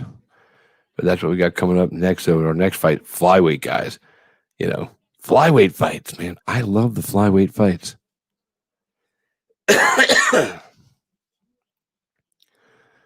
Little guys go out there and do big things. Final numbers, 35 significant strikes for Lawrence. Jose Johnson had 11. Control time, 9 minutes to 1 minute for Johnson, and 10 takedowns secured. That's about as dominant as you can get, 9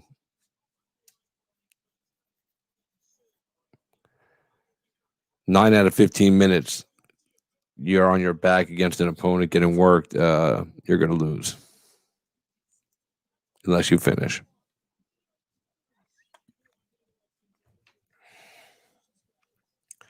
So Jimmy Flick, 14-5. Nate Smith, 6-0. He's the favorite. Coming in the line at 130, and his opponent is a plus 110. So this is going to be a good fight right here too, man.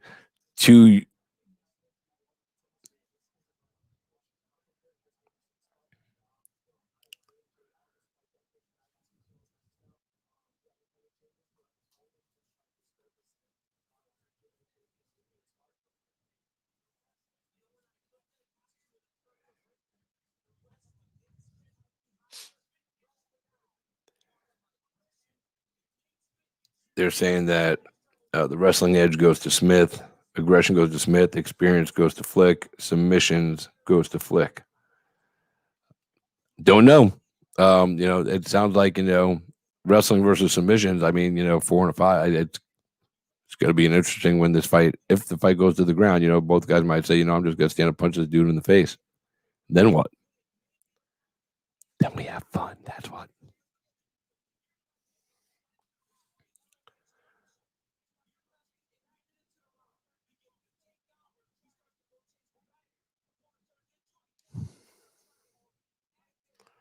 Showing a highlight of Flick doing some work. Arm in triangle. Nice. Caught the tap.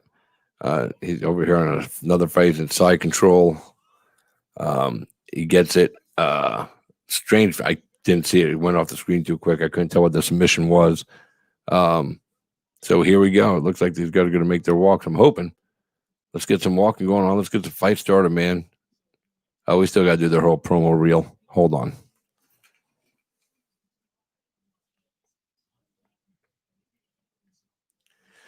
So while these guys are making the walk, I put up a post yesterday about Robbie Lawler and Anthony Smith both losing this past weekend. And I wanted to know what you guys thought they should do next. You know, the Lawler's on a 4-fight losing streak, and Smith is on run where he's 3 out of 4. He's only won 1 of his last 4 fights. So neither of them are in a good spot right now. Now Lawler is a legend, a former champion. Smith, however, has been around a long time. Never held a UFC title. He fought for one. He lost, and he hasn't really done much since. So, was he a flash in the pan for the light heavyweight division? I don't know. I mean, and I'm asking that question because somebody asked that of me, and I don't know. He made his way to the top.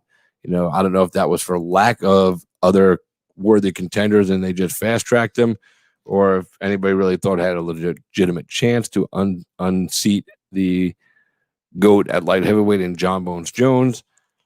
And then there's Robbie Lawler.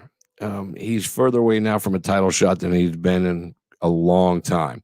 The division is too stacked up at the top right now, and there's no way to justify entertaining a conversation about Robbie Lawler as a possible title contender right now with 4 losses in a row. The only way he should even be mentioned is if, every other fighter on the planet, was injured at the same time. And the only one to fight for a title right now would be Lawler. That's it. Other than that, right now, and I'm not saying that to be disrespectful, but that's just the reality. Guy's on a 4-fight losing streak, and I think he knows that the end may be coming to an end may be coming near for him. However, where I see Lawler, if he left the UFC and they released him completely of his contract, he could still go to combat sport and make a lot of fucking money because Bare Knuckle Fighting Championship would sign that dude in a heartbeat.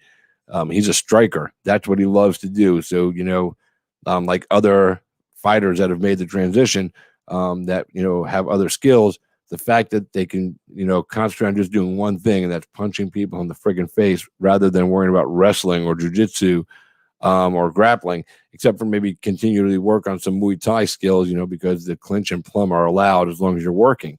So if that's the case, then, why not get Robbie Lawler over to Bare Knuckle Fighting Championship? And again, that he's got to be a free agent, and all that other stuff has to happen. And he hasn't really made any public statement, and nobody has right now. And I don't know, what the story is for him, but if he's available to go, I'd go because they will pay him handsomely to go out there and go bare knuckle. Everybody would want to see it. So, make it happen. And then, or, his next fight, you got to fight Mike Perry. Because both those guys are going to go in and try to punch each other's head off. They're not looking to grapple and wrestle, screw you. They want to go out there and knock your head off. People have talked about that fight for a long time. I would love to see it. Mike's also another guy I would love to see go to bare knuckle if he ever leaves the UFC, because he's that mentality. He's that guy. He can do the UFC. He can do bare knuckle, and boom, and he'd get paid well again, so why not? I mean, he can't do it right now. He's under a contract with UFC. I think he's probably got 4 fights left on the deal. I know he had some issues, but if he fixes them, they'll put him back. As quickly as he can get back, he'll be able to go back.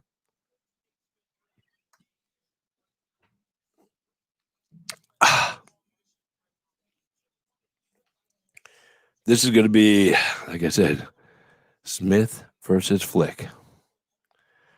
Smith has made his way to the octagon right now, undefeated, 6-0, 3 wins by submissions, all by rear naked choke. So he's got a favorite choke he likes to work, which means he's relentless, and he trains that submission 1,000 times a day in the gym. That's when he's got it. And even though he can do it, and he's probably very proficient at it. Tomorrow or the next day when he goes back to the gym, he'll train that choke 1,000 times again that day too. Guaranteed.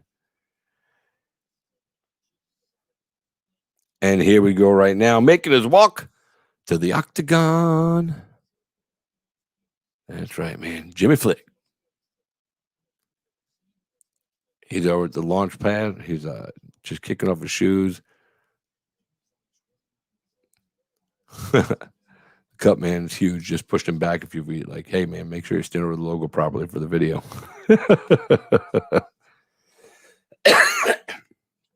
Mick Maynard's talking about him, but I can't hear him again, you know. So, but you know, the he's got submissions all day. He's the LFA flyweight champion, back-to-back wins, 12 of his 14 wins by submission, 6 arm triangle choke. So he's got a favorite submission as well. So it's going to be interesting to see who does what with who. This is the co-feature bout, if you will, I guess. So far right now, I'm going to say 2 contracts are going to be awarded. William Knight should get one. Ronnie Lawrence probably won't get one, or probably will get one because Dana White stood up for him and loved him. Gave him a standing ovation. Lutz, however, I don't think is going to get a contract. That was the first fight. He won the fight 30-27, but it just something says that fight ain't happening. Tell the tape, Flicks 29, Smith 25, 5'7" versus 5'6", 125 and a half each. I missed the reach. Sorry, guys. They took it off the screen too quick. They meet the center, touch gloves. So I was going to say earlier in the night, you know, oh, nice kick by freaking Mr. Smith. Boom. Oh, boom. And here goes Flick. Oh, they're pounding, man. Little guy's going to work. Wow. I don't know if it was a punch that knocked Smith down or if he just stumbled trying to avoid a punch, but he was down the ground for a second, got right up. You know, nice leg kick, calf kick landed by Flick on Smith, both legs. He's landed because he had switched stances, so he got him on both of them. Now they went to go meet at the middle. Flick ends up on top of Smith, and he's working hard right now. He's spinning around. These guys are, oh, this is awesome. I wish you guys could see this. I don't know if my word will do it justice, but the scramble these guys just went through right now, and yeah, nobody's really got top position or bottom position. Flick does have the back somewhat, and he's trying to get all the way in there, but Smith has great ground skills as well. All right, now there we go. He's got a hook in. He almost had the bodyguard on the side. That was really fucking interesting to look at. Smith is staying on his hip, not allowing Flick to get all the way over now. Flick grabs his arm, pulls it out. Nice scramble again. Flick goes for the leg. Smith now is in the top position. His arm is locked by the legs of Flick. Flick is trying to work really hard inside for a unique looking submission right now. I can't really see what he's actually working for, but he does have the left arm of Smith locked up, and he's using one arm. They're both fighting with one arm right now because they're doing stuff. So right here, there we go. Now he's got a hold of his arm, his right arm, excuse me. Even though Smith is on top, Flick is holding on to his left arm like in a straight arm bar over the shoulder. Now he's got the legs draped across the head. He's working right here to pull this really cool arm bar. Oh, he's got it now. He's got the arm, but man, look at Smith fighting it off. Wow. But he's got that arm. He had it all extend out for a second there, and Smith is trying to, flip out and roll out of this, but he's not going to be able to. But he's almost in an inverted triangle. All right, now Flick lets it go, and he works in for. Look at that, Darce choke coming up. He's got it. But again, Smith is a tough character on it. But the Darce choke, he had it in nice and tight. It's not in as tight anymore. He's spinning around doing. Oh, there he goes. Now he's going to lock it in. Looks like Flick is going to choke this out. If Smith gets out of this, man, you got to be totally impressed with the skill set because boom, and he did. He got out of it. Holy shit! Look at that action. There we go again. The groundwork by these two guys is incredible. You have to be so quick to even commentate this, and Things are happening so fast, they're blowing my mind. But Flick is still holding position here. He is controlling the ground exchange right now for the most part. But these guys are both comfortable working on the ground. So it's going to be interesting around the score. But right now I have Flick out, 10-9, but we still got a minute 30 to go, and anything can happen, especially with these two guys that both know how to work that ground game so well. Very composed guys, too. Neither of them got nervous, showed any fear or any panic during those exchanges where, boom, boom, boom, that stuff was going on.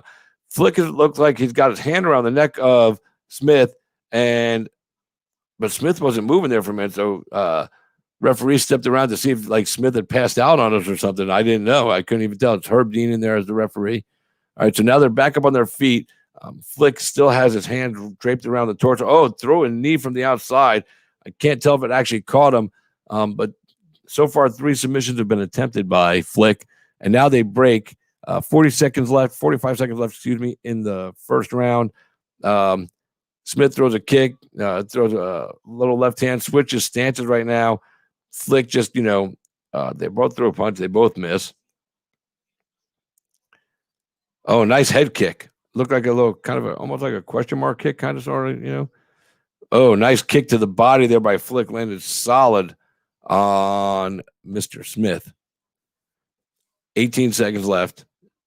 Round number 1, Jimmy Flick versus Nate Smith, Dana White's Contender Series, Season 4, Week number 5, co-feature bout. Went to throw a flying knee there, Smith did, and that's it. There goes the horn. I'm going to score that 10-9 for Flick. Yep, 10-9 for Flick. That's what I said. You heard me. So, yeah, I'm live, just having a good time.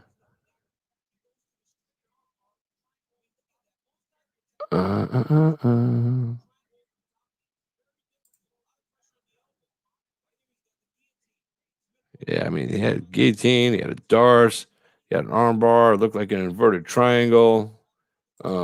Pretty good stuff right there. Dana White dug it. He's clapping his hand right there, going, "What the fuck?" These guys are just killing it.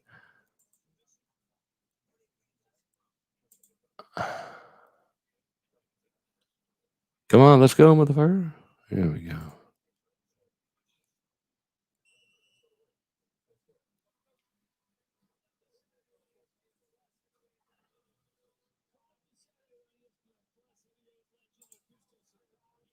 All right, so here we go, getting set for round number 2 of what was an exciting ground battle in this fight between 2 scrappy flyweights, Jimmy Flick in the gray and Nate Smith in the blue trunks. And here we go right now, round number 2. Flick throws first, lands a kick, and one is fired back as quickly as it was eaten. One was thrown back. Another kick by Flick. Smith caught it and shook him, pushed him back a little bit. So now they're standing there trying to throw punches in the center of the octagon.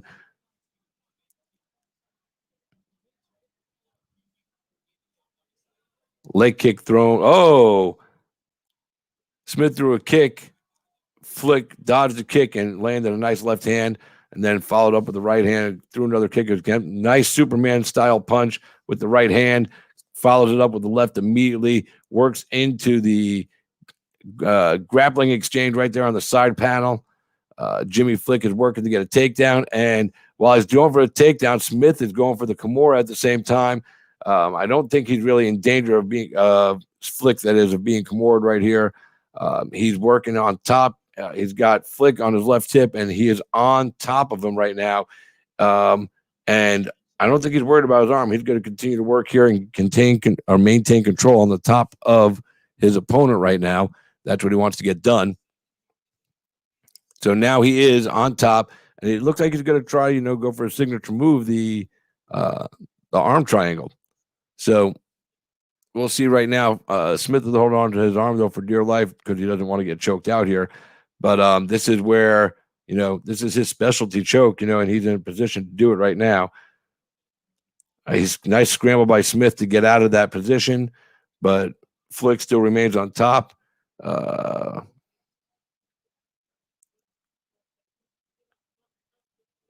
look at Smith trying to throw up an arm bar right now. He's got him caught there. A triangle armbar, either one could be coming, but you see how Flick has got his left arm in there. That's going to force Smith to expend energy right here, and he won't be able to finish right now because Flick has his side of his head protected, so that choke is not going to get to the neck.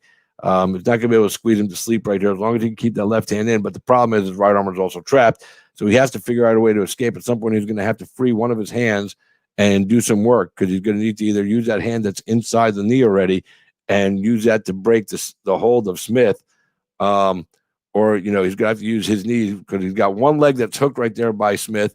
He's got one leg to work with, so if he could drop some heavy knees into the torso of his opponent, he might have a chance to get out of this right now. But at this point, there he goes, throwing the knees just on cue. He must have heard me. Well, the Apex isn't a big building. There's no fans really allowed to talk, so shh.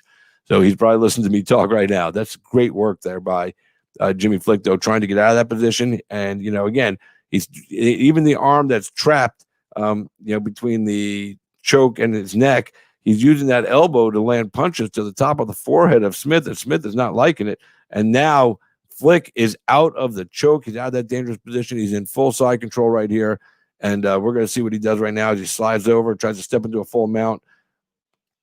Smith rolls. He's in full mount right now. He is mounted right now. Jimmy Flick is on top of this fight. And Flick is looking to inflict damage. There's going to be so much fun when this guy gets to the UFC for commentators to just, go to town with that name. Oh, now he's in the mount. He landed a nice elbow punches, and now he's going for that arm in triangle right now. He's over the right side. He's trying to switch his body over. He's got the arm extended way up high. All right. Smith was able to be aware of it and was able to get out of that position, but he's mounted right now, and he's not going anywhere. And here goes Flick again. So, all right, I can't choke you. I'm going to fucking throw punches and elbows at you. There's another nice shot, left and a right. He continues to work. He's stepping all the way up to the head right now. Looks like he's going to try to pull the armbar again. And he's got that arm tight. He's got that arm. Smith is very tough because he's like holding on for dear life. But, oh, wow. He switches it to a triangle right now. He rolled him over and pulled his head down into a triangle. He's got 13 seconds to work. Again, this is going to be another round for Flick.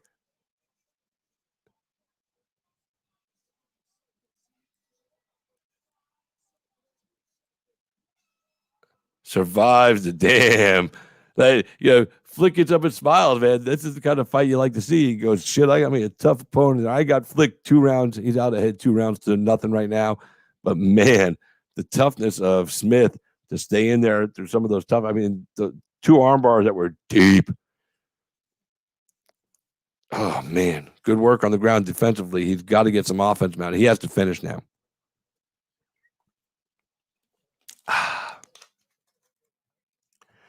If Smith has any dreams of getting a contract, then he's got to come out there and finish this uniquely and quickly. He had that arm.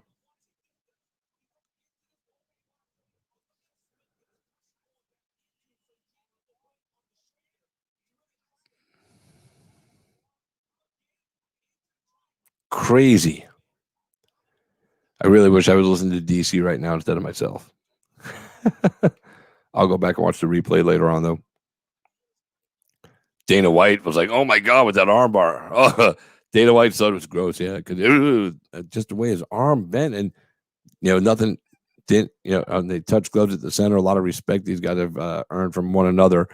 But here we go. Round number 3, Jimmy Flick and Nate Smith. Flick in the gray, Smith in the blue. Exchange a couple of leg kicks, throw a couple. Nice body shot there by Flick. Ate a head kick right there. Smith snuck that right up the middle, straight to the front of the face, and then Flick fires back and lands a kick, but it was partially blocked by Smith. And there goes Flick diving in for the takedown. He's got his hands locked. He's going to dump him, and he did. Dumps him and lands in full side control. Now we'll see what he can do here like this. I said these guys have had a great battle on the ground so far tonight. Flick has been the aggressor for most of it, and definitely, working for more submissions. So when they are on the ground, Flick has definitely shown his mettle, but Smith has shown his toughness, even though he's not working offensively as much because he's on the defense all the time. You can see that he's a gifted and talented grappler in his own right, because he's able to avoid a lot of things that a lot of guys would have already tapped out to multiple times, and he's able to find a way to get out and stay in the fight.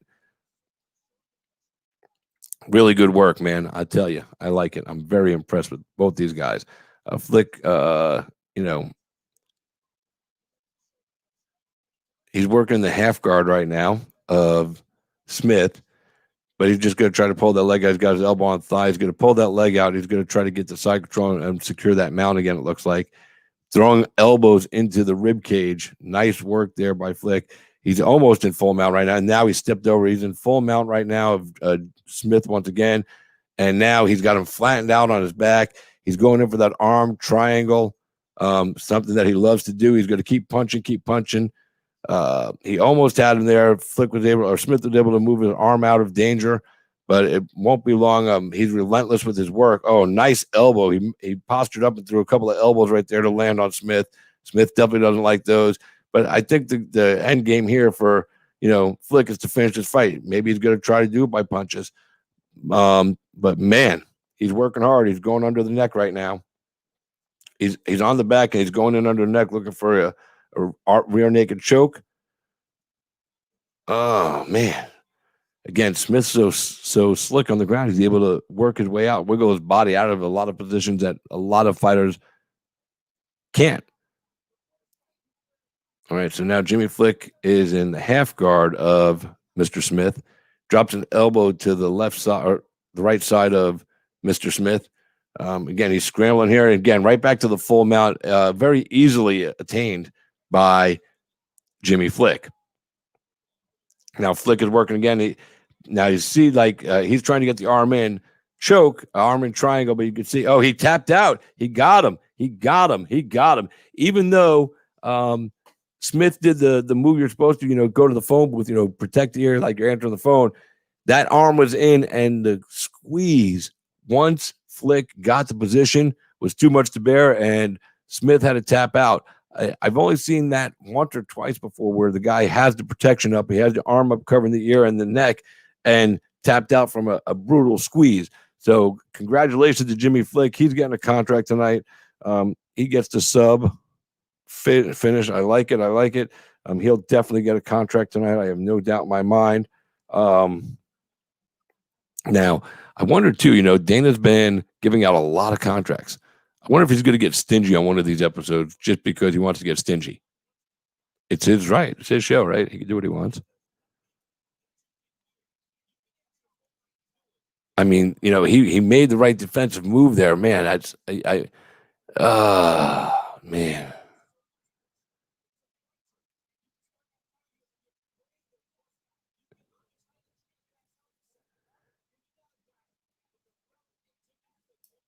Yeah, that's just the squeeze, because wow. Dana smiles, giving him a round of applause. That kid's getting a contract. Those are my picks for contracts tonight. So far in the first fight, Lutz won, unanimous decision. I don't think he gets a contract. He fought Gibson. Knight and Brundage, second fight, William Knight with the TKO in round number 1. He's definitely getting a contract. This was the second time around, and he came back and finished in the first.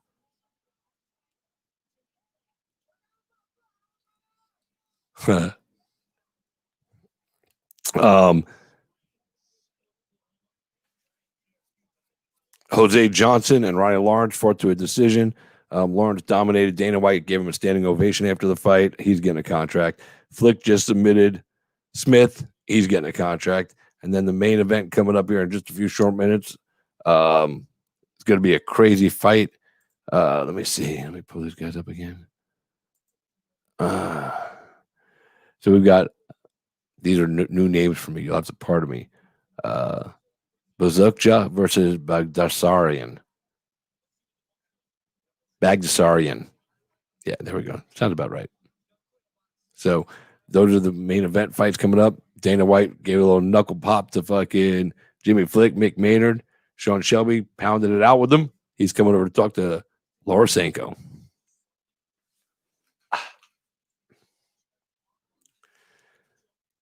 Yep, so I'm just talking to myself. That's all right, man. I'll go back and look at this video and go, man, the hell was going on that night?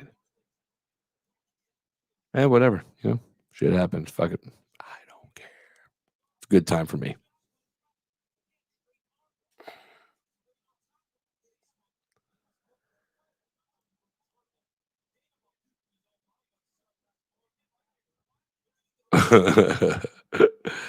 They just showed a replay of Dana White when dude had that arm bar in and fucking it looked like the whole arm just popped and Dana White just went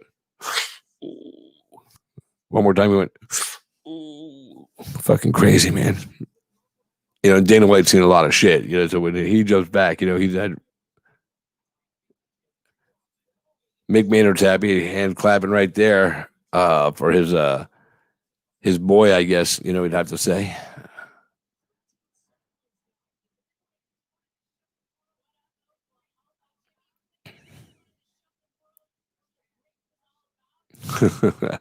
This kid looks so happy, man. Went out there and did a good job tonight, and he did. We were hoping for a finish in this one, and we got it. You see what I'm saying, man? That's how you do it. That's how you do it. And again, an arm in triangle. That's his move. So, it's will it be for him one of those moves that is coming and you can't stop it? Is he that good with it? 7 finishes by that, 13 of 15 wins by submission. And of those 13 submission wins, 7 of them have been that arm triangle, including tonight. His pressure looked nasty, man. I wouldn't want to feel that. That is hardcore pressure right there that he just laid on this dude's neck and head. And again, he went, his opponent went to the phone booth, tried to, keep the choke from, getting him, but that squeeze was brutal. And kid went out there and won his fights, 15-5 right now, 3-fight winning streak. And again, 7 of his 13 submission victories have been the arm triangle, the arm in triangle. Good stuff. He says he's the best flyweight grappler in the world, and he's going to show it to everybody. So we're going to see him in the octagon real soon.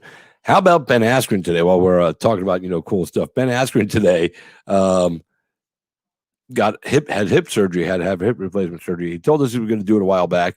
He goes and has hip surgery, and then 4 hours after surgery, he comes out and starts talking shit to Sean fucking O'Malley, saying, "Hey, dude, you hurt your little ankle. Get over it, man. You left on a stretcher for a little ankle injury.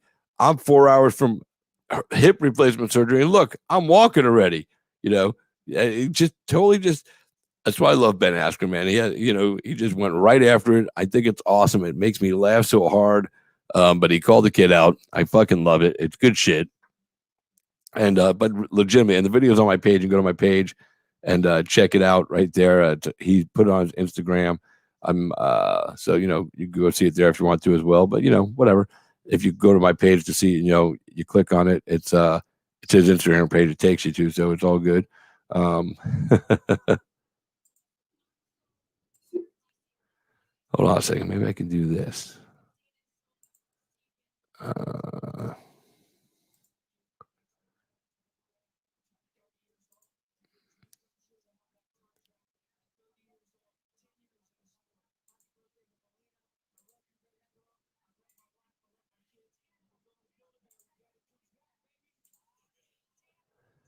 right, so let me see how we do this here.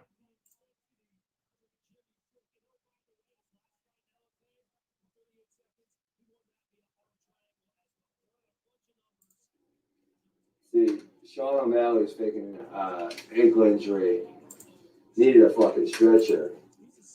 I'm like 4 hours post-op for a new hip. Lisa's got me walking already. Sean, toughen up a little bit, son. Here, watch that again. See, Sean O'Malley was faking ankle injury. Needed a fucking stretcher. I'm like 4 hours post-op for a new hip. Lisa's got me walking already. Sean, toughen up a little bit, son. I mean, how fucking funny is that, man? That's just awesome. You know, and he's right, man. You got to toughen up if you're going to do this, man. You got to be there. You got to, and listen, I think O'Malley has all the talent in the world. I wrote an article about it. I said, he might have to change his nickname to Salty if he can't, learn, how to be humble and, have humility in this, because you're not going to get very far. You know what I mean? So, this is a tough sport and you got to be tough, and, you said you fought once with the injury, but then, this happened and you lost, and you got to accept it. You go, I'm 12-0 in my mind. Well, that means, shouldn't you be 13-0 in your mind since you didn't lose the fight? I mean, you either lost or you won. Which one was it? If you say it's because you got injured, the injury was caused by your opponent.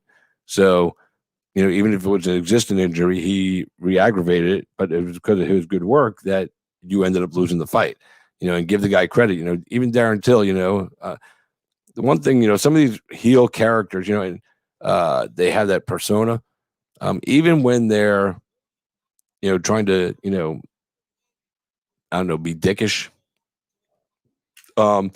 After a fight, if they lose, they show respect to their opponent for besting them. Conor and Nate, shook hands after. I mean, Khabib and Conor, of course, didn't, because there was just too much bullshit going on with those guys. But, John Jones and DC, after a fight or two, I think, when they fought, I think they showed some respect for each other. You have to, you know what I'm saying? And you have to give credit. I mean, DC just lost to Stipe, and he goes, look, he goes, I felt he won the fight. So, and he did, and he bested me. And, that's why he didn't, that's why Daniel's so classy, because he could have dropped his gloves in the middle of the octagon that night, but he felt that was disrespectful to the champ. He gave the champ his moment. And, he retired yesterday on the show with Ariel Helwani, officially retired. So that's just class right there. But that's how you do it, man. You show respect to your opponent, especially if you lose. I mean, don't you think that earns respect? Apparently not for Sean O'Malley. So, kid's got talent. He's got a future as bright as his hair, and hopefully he'll take something from this instead of complaining and whining and saying he didn't lose when he lost, and give credit where credit is deserved, because I was winning that fight, so I don't consider you were winning till you lost. That's the bottom line. So you got to get over that shit, man. Losses are a part of this, man. So, hopefully you'll figure it out. Like I said, he's got a lot of talent and he's going to do good things here, man. So, hopefully he'll figure it out. Like I said, we'll see. So all we can do, wait and see what the future holds, So, hey, and if you're watching, it's K-Star Christopher James, fight companion for Dana White's Contender Series. This is season number 4, week 5. And we have one fight left with two guys that I have trouble with their names. I'm glad they're not on my card this week. Milsik Bagdasaryan. Milsik Bagdasaryan. That's how I'm going to say it, because I think that's right.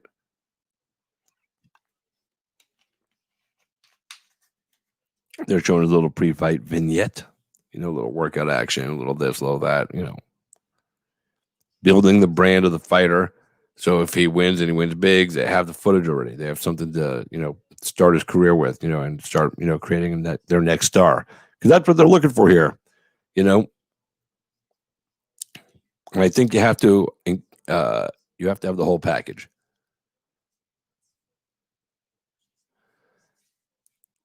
Uh-oh. He's a Ronda Rousey product. Uh-oh. Should we be worried? Coached by Edmund. Uh-oh. Should we be worried? Don't know.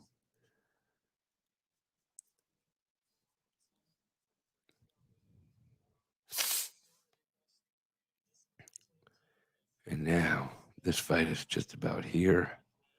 It's gonna be a good one. I feel it. I hope I'm right.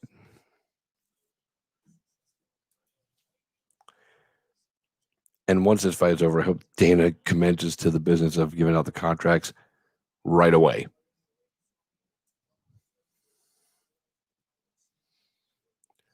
So we might have another 4 contract fight night. If this fight delivers the way everybody's anticipating it will. It's a minus 110 versus minus 115 on the final line, according to Vegas.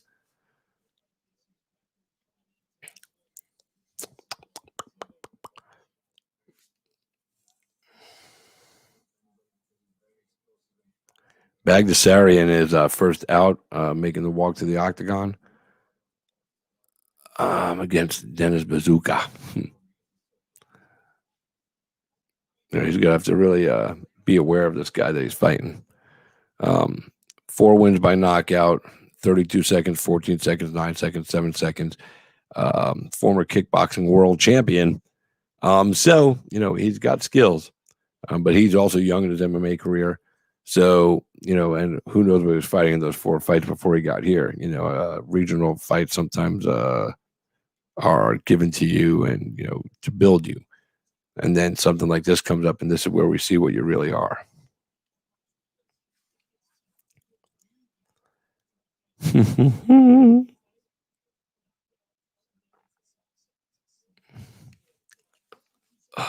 Excuse me. Yeah, his last fight, he won his fight in 7 seconds. He's got a 9-second KO, 14-second KO. He's finishing fights as fast as Ronda Rousey. She had a clip there where she was running shit. And here comes Dennis Bazooka. New York guy, Staten Island. So what's up? What's up?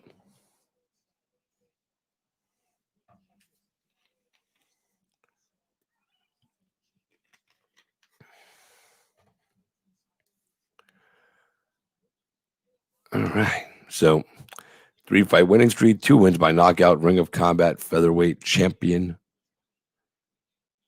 He actually looks a little nervous.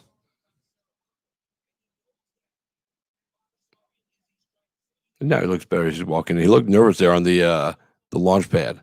That was weird.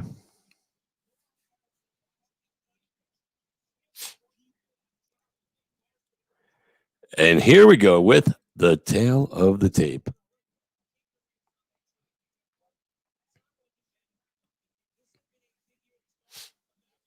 Well, maybe.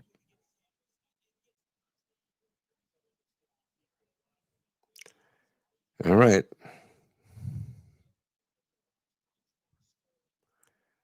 All right. So now, tail of the tape. Bazooka is 28, but Darsarian is 22 versus 28, 5'9", 5'9". They're 145, 145, and Bazooka has a 1-inch reach advantage. 6 years younger, same height, 1-inch reach advantage for this young man that trains with guys like Aljamain Sterling, Weidman. And here we go. Final fight of the night. Touch gloves in the center. Right away, but Bazooka eats a kick from Bagdasarian. He's a former kickboxing champion, so we're going to expect a kick-heavy game. Another kick right to the body. Left hand right to the fucking head. Bazooka ate a few big punches and kicks right there and was able to clinch and control the action here now as he's holding his opponent. But now Bagdasarian is broken free, and we're back in the center of the octagon.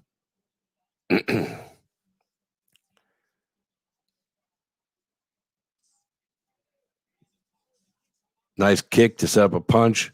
Beautiful work right there by Bagdasarian. Throwing knees and elbows on the inside. He's really going after Bazooka. He wants to finish this fight. He's looking to make a big impact tonight and definitely get a contract. There's no doubt about it. This kid understands what he's there to do, and is going to do it or going to attempt to do it. Bazooka has been good to stay in there, and he's landed a few good punches of his own. But now Bagdasarian is just unloading big left hand after big left hand, knee to the body, using his head inside. Oh, nice uppercut. Bazooka throws a knee of his own to the body, but it didn't really have much behind it. Big right hand coming in as during the clinch. On the break, Bazooka tried to land an elbow, missed. Bagdasarian came forward with an elbow. Oh, head kick by Bagdasarian. Another punch turned into an elbow. Bazooka landing a knee to the body. Bagdasarian's holding on right. Clinch throws a knee to the body, lands it. Lands another knee to the body. Oh, grabs the legs, pulls him out from. Went for a takedown, then feigned the takedown and threw a big old punch as homeboy was coming up and landed it flush. Bazooka is a tough guy because he's eating a lot of heavy shots right now, and Bagdasarian seems to be very relentless in the pursuit of the glorious finish.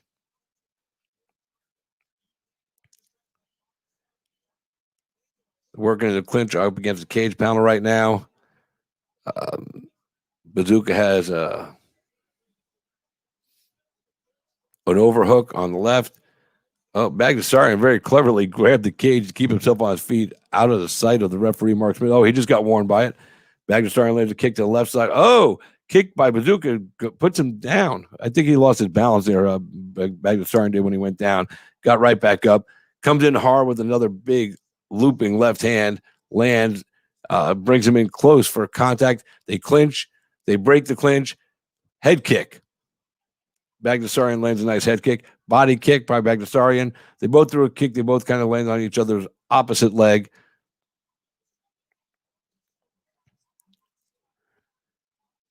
Nice leg kick by Bazooka lands across the front leg of Bagdasarian. Bagdasarian is now pushing again. Big difference in the strikes, 36-8 for Bagdasarian. So minute 33 left in this round. Oh, big overhand misses there for Bagdasarian. Nice kick to the body from Bazooka. Oh, and then another kick, push kick. Ooh, big kick misses there for Bazooka. Bagdasarian definitely out in front in this round right now. His pace has already slowed down, though. Even though when he does get in for contact, he's throwing everything in it, but his pace has definitely slowed right now. Landing a nice kick to the body, a couple shots upstairs. Good shit. Bazooka lands a knee to the body right there, and now he puts Bagdasarian against the cage, position he wasn't able to do before. Now he's got a hold of the left leg. He's going to try to dump him on his back. He's trying to grapevine the leg that he's got hooked. Right there he goes. He gets the takedown right now.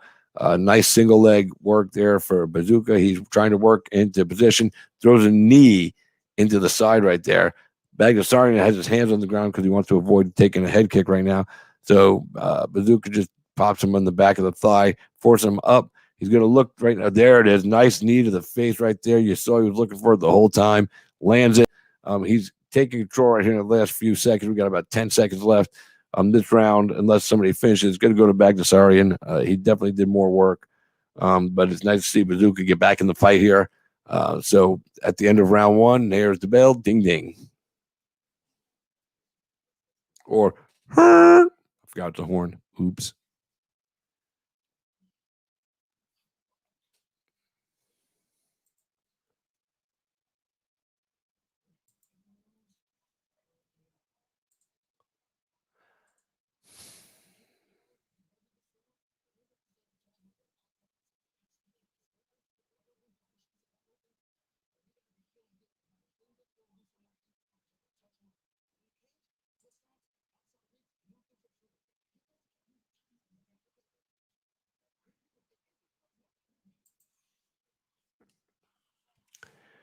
All right, we're getting ready to go into round number two. Show a few replays right here. Bagdasarian really looked good in this round. Big punches, big kicks. Push kick that shoved him back. I mean, kick to the body right there. Almost caught the liver on the come around. Nice left hands. Yeah, Good fight so far. So anyway, I was going to tell you guys that somebody told me that, the, touching gloves in the center of the octagon when these guys are doing this, he said when he does it, it's not because he's trying to be friendly. He's trying to gauge distance right there from the beginning of the fight, just to get a feel before they actually start beating the shit out of each other. So it was pretty clever. So here we are right now, round number 3. Is this round 3? No, it's round 2. Excuse me. I'm sorry. I'm an idiot. A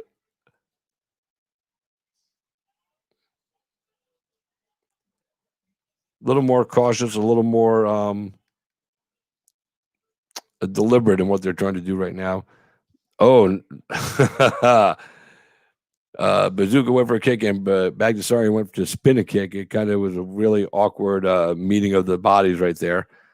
Nice on the break there. Bagdasarian throws a nice tight elbow with his left elbow. Catches the right side of Bazooka's face. Bazooka with the head kick lands softly on the back of the head, side back of the head of Bagdasarian. They both throw the same kick at the same time. Another kick is fired from Bazooka, checked by Bagdasarian. Bagdasarian right now looks to be looking and only hunting for a big knockout right now. He's not as active as he was in the first round. He might have gassed himself out in that first round. Some of these guys, the Shabazi and Edmund, trains have the same problem. Come out overly aggressive in the first round, and then, second round comes, and if they make it to a third round, they're gassed and they can't compete. It's a flaw in the system over there, just my opinion.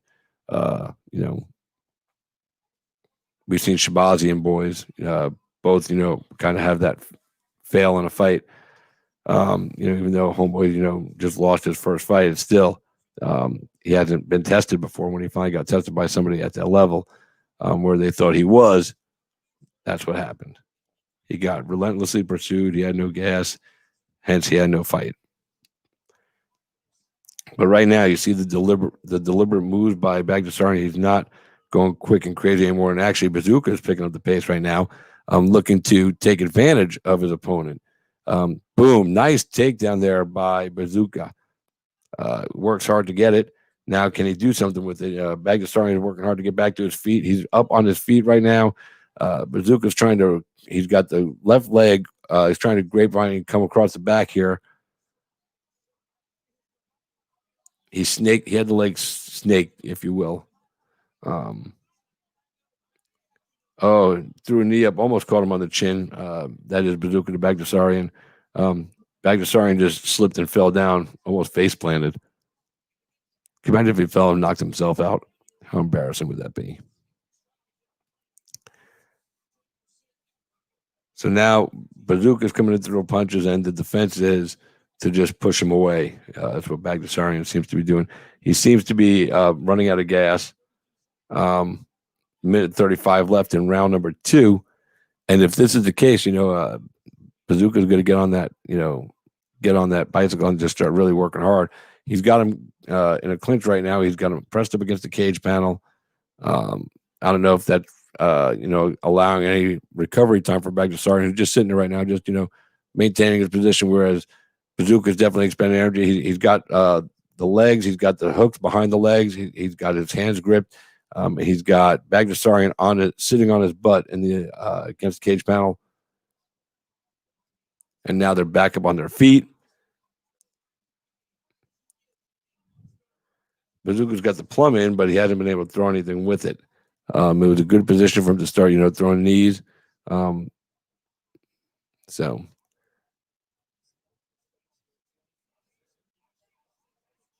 I don't know how they scored 21 significant strikes for Bagdasarian in this one versus 25 for Bazooka in the same round. But what do I know? I'm not counting.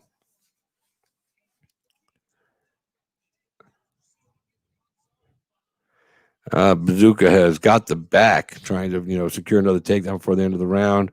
Maybe jump on and attempt a submission right here. Ripping a nice knee to the body. Had him down for a half a second on one knee. Threw a kick up to the head. Right hook to the head. Boom. After round 2, I got this fight all even. Bing!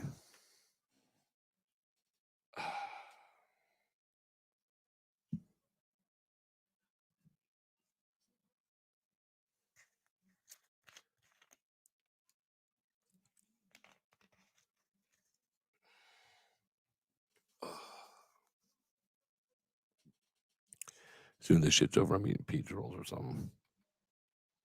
It's my last day for crap. I got to go back on a diet.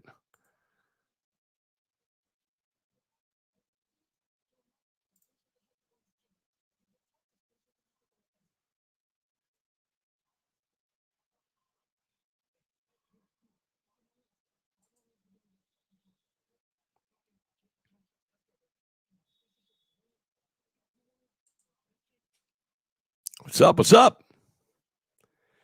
Getting ready to head into the final round of the feature bout on Dana White's Contender Series tonight. Bazooka versus Bagdasarian.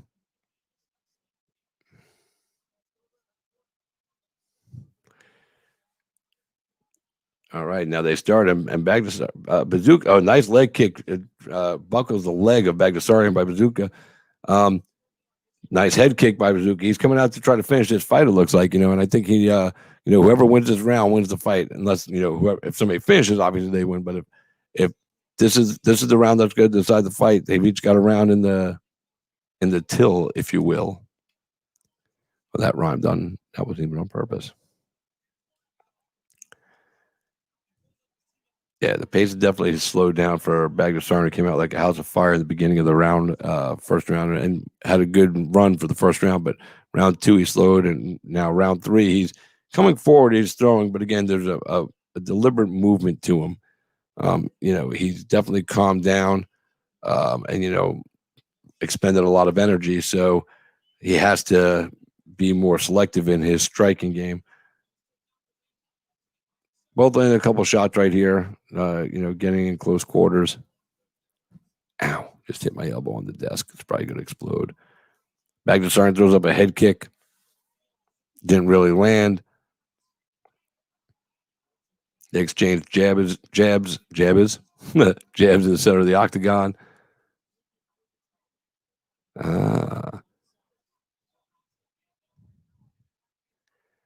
Looks like Bazooka just kicked the leg out from under him, but he got right back up.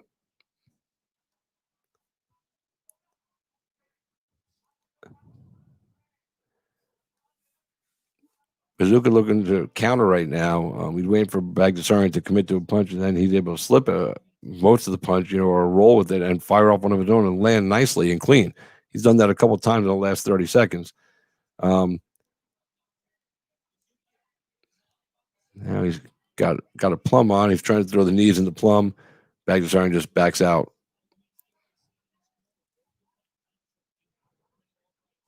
Couple of left hands land for Bagdasarian. Little kick action. Bagdasarian, now they're getting close quarters again. Bagdasarian is around the back but look at that. He pulled him down, got on his back, and then Bazooka was able to scramble, get right back up, and now they're back on their feet. That was a quick down to the ground, back up kind of exchange.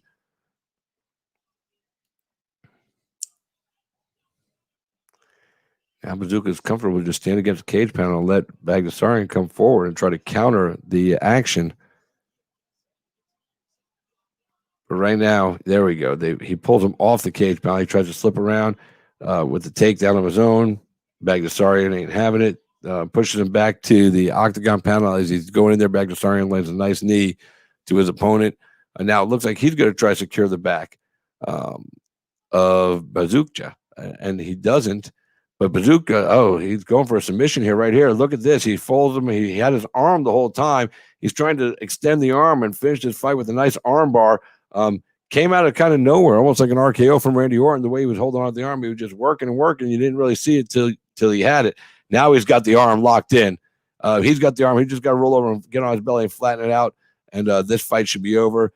He had to let it go. It looks like he still got it. Bazooka made the right move or Bagdasarian made the right move to try to escape.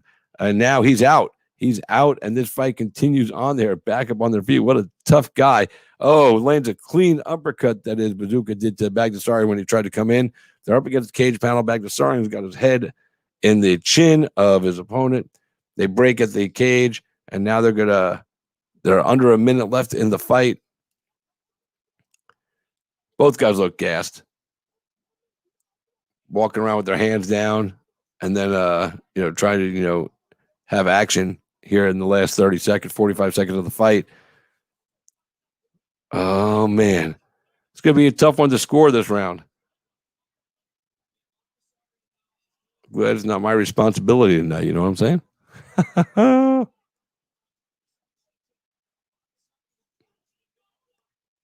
Up against the cage pound right now. I think they're just holding on to each other, hoping that the bell sounds, the horn sounds sooner rather than later.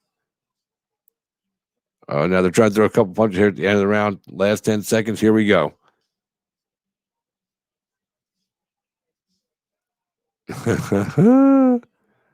Good fight. But again, first round was definitely for Bagdasarian. Second round was for Bazooka. This last round was close. Don't know.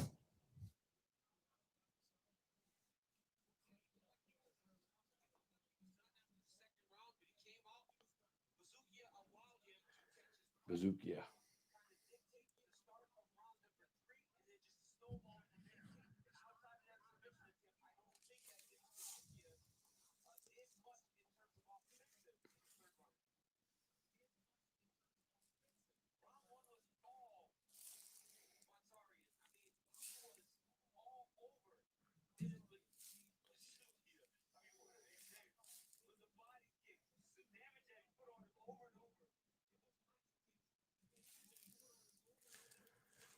So we await the decision. Then we're going to see who gets contracts tonight. Ugh. The line is fire on my head tonight. Shoo.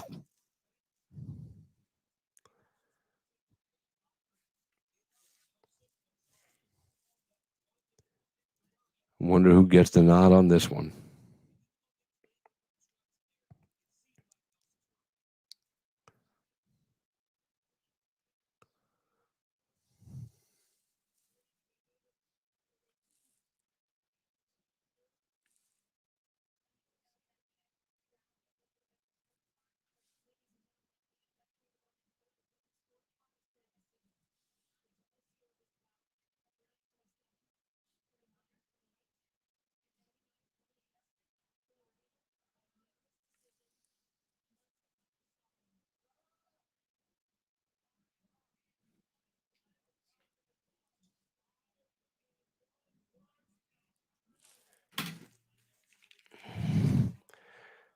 All right, so he got the win. I actually think I would have went the other way, but it's a close fight either way.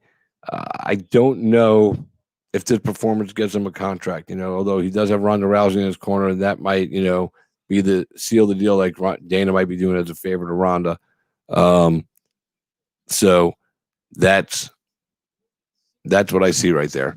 But I wouldn't give him a contract based on the performance tonight. He gassed out in after the first round. He didn't really come strong. I mean, he threw some stuff, but none of it was to finish the fight. He was just, lucky to stay in the fight. That's, he was definitely winded, tired. His opponent got tired as well, too. So we're going to see right now who gets a contract from the UFC tonight.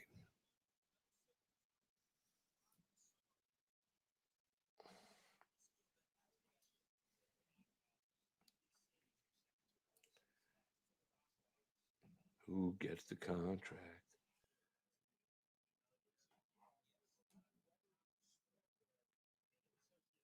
All right, so we're going to angle off back here.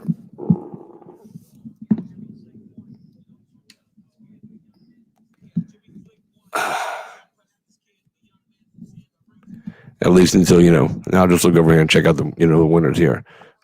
All right, so Jimmy Flick, William Knight, Ronnie Lawrence, and Melsick. You see, and Lutz was not in Daniel's Power 4. So we shall see who gets the contract tonight, who goes home and has to do some work to, maybe get another attempt later on in life. We shall soon find out. But I think Knight, I think the 3 fights in the middle all get contracts. Knight, Ronnie Lawrence, Jimmy Flick.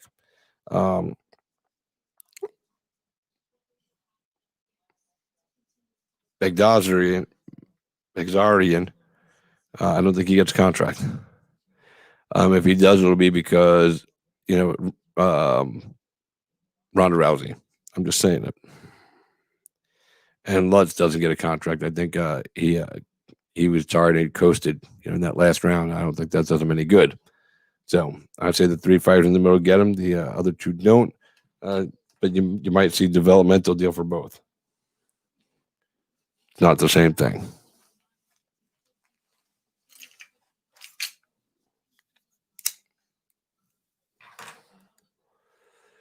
Don't forget, while Dana White is deliberating this, if you're watching, remember Icon Fighting Federation. We're going to make our debut, our promotional debut, September 24th, Biloxi, Mississippi, live on UFC Fight Pass.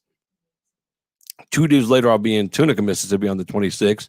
I'm working with Toe the Line series for bare knuckle fighting.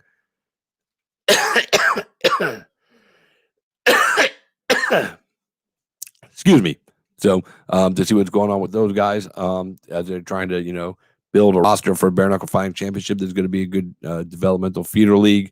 It'll be taking place in multiple cities across the country. I'll be working with them, so I'm excited about that. Then October 3rd, we're back in Pensacola for Island Fights, live at the Haji Shrine. And I can't wait to get back to Pensacola. I love doing fights in Pensacola. Pensacola people are awesome.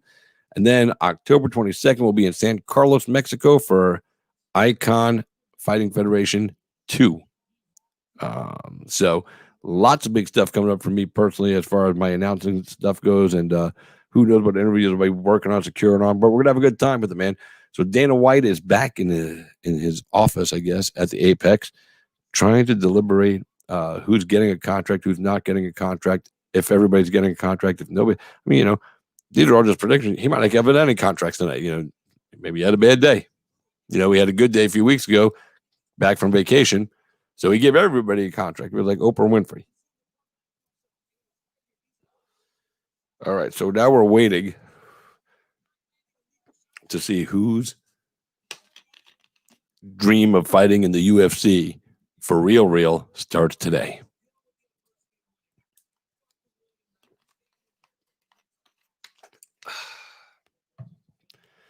And I don't think the deliberations for this are even hard for tonight. I think it's a slam dunk for me. 3 guys in the middle: William Knight, Ronnie Lawrence, Jimmy Flick, contracts. Other 2 winners, no contracts. Wow. They're showing the highlights from the Ronnie Lawrence and Smith fight. Ronnie Lawrence and Jones fight, or Johnson fight, Jose Johnson. And man, good stuff. Relentless takedowns. Wow. Love seeing that shit, man.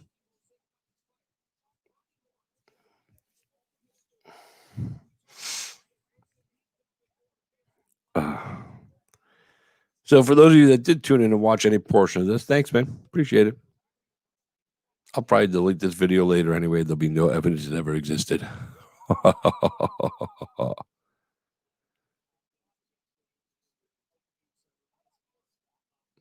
So we shall see. I'm guessing that nobody's there because I'm not getting any comments on who's getting contracts. So whatever. Should happen. I had a good time. Kept me from running the streets with my homies. All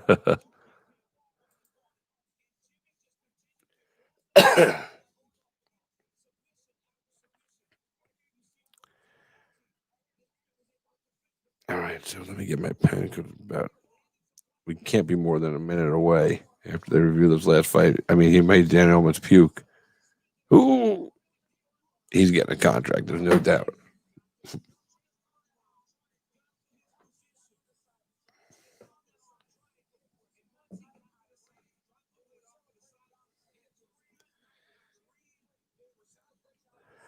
Bazinga.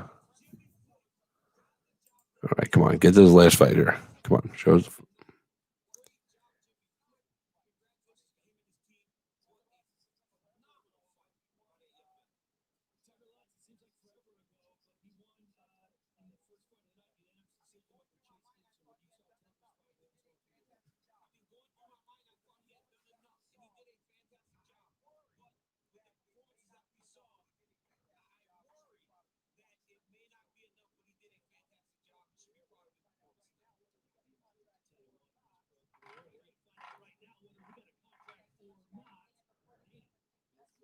All right, so here comes Dana with the contracts.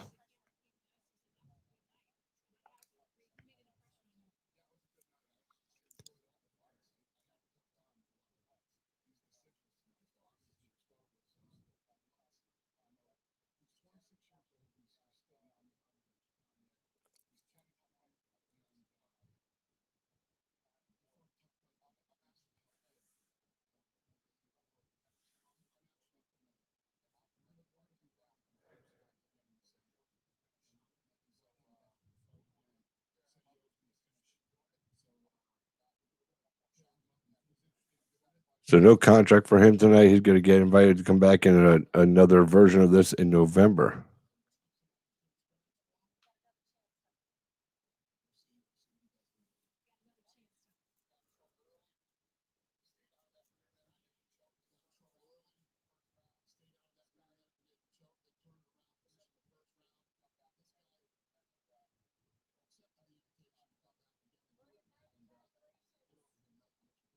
Yep, Knight gets the contract. Good job, William Knight. Knew that was coming, though.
Lawrence got the contract, by the way. I got lost in something.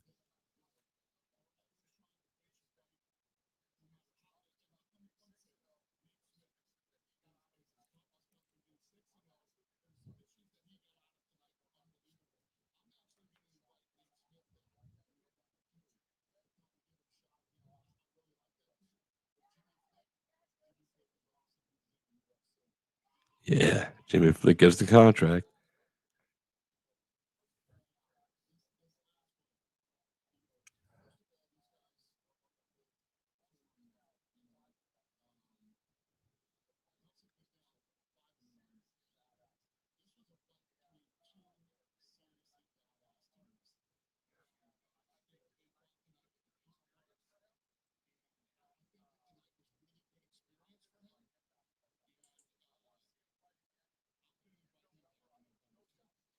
No contract. I called it right tonight. Might be offered something else, like I said at the beginning. So he's going to get the fight again in November on the Contender Series. That's going to wrap it up for me, guys. Thanks for tuning in. I hope you had fun. I did, even if nobody was watching, man. Good times. For those of you that did tune in, thanks for tuning in. Let me be a part of your life today. I'll see you Thursday night when we talk with MMA media member James Lynch. Lynch on Sports. He's fucking awesome. We're going to talk with Louis Cosi. One half of the Cosi brothers earned a contract earlier this season on the Contender Series, represented by Iridium and Jason House and the team over there. And Jeff Molina, also an Iridium guy. And we're going to talk to him on Thursday night as well. So it'll be James Lynch at 7, Louis Cosi at 7:30, closing out the show with Jeff Molina And then on Sunday, we're going to have a special sit down with UFC fighter Nico Price ahead of his bout with Donald Cowboy Cerrone coming up next month. That's it. Or this month. Yeah, I get confused with dates sometimes. Anyway, again, thanks for tuning in and, all that stuff I said before. Appreciate it. You guys have a great night. We'll see you next time. I'm Christopher James. You've been Cage Side. Good night, everybody.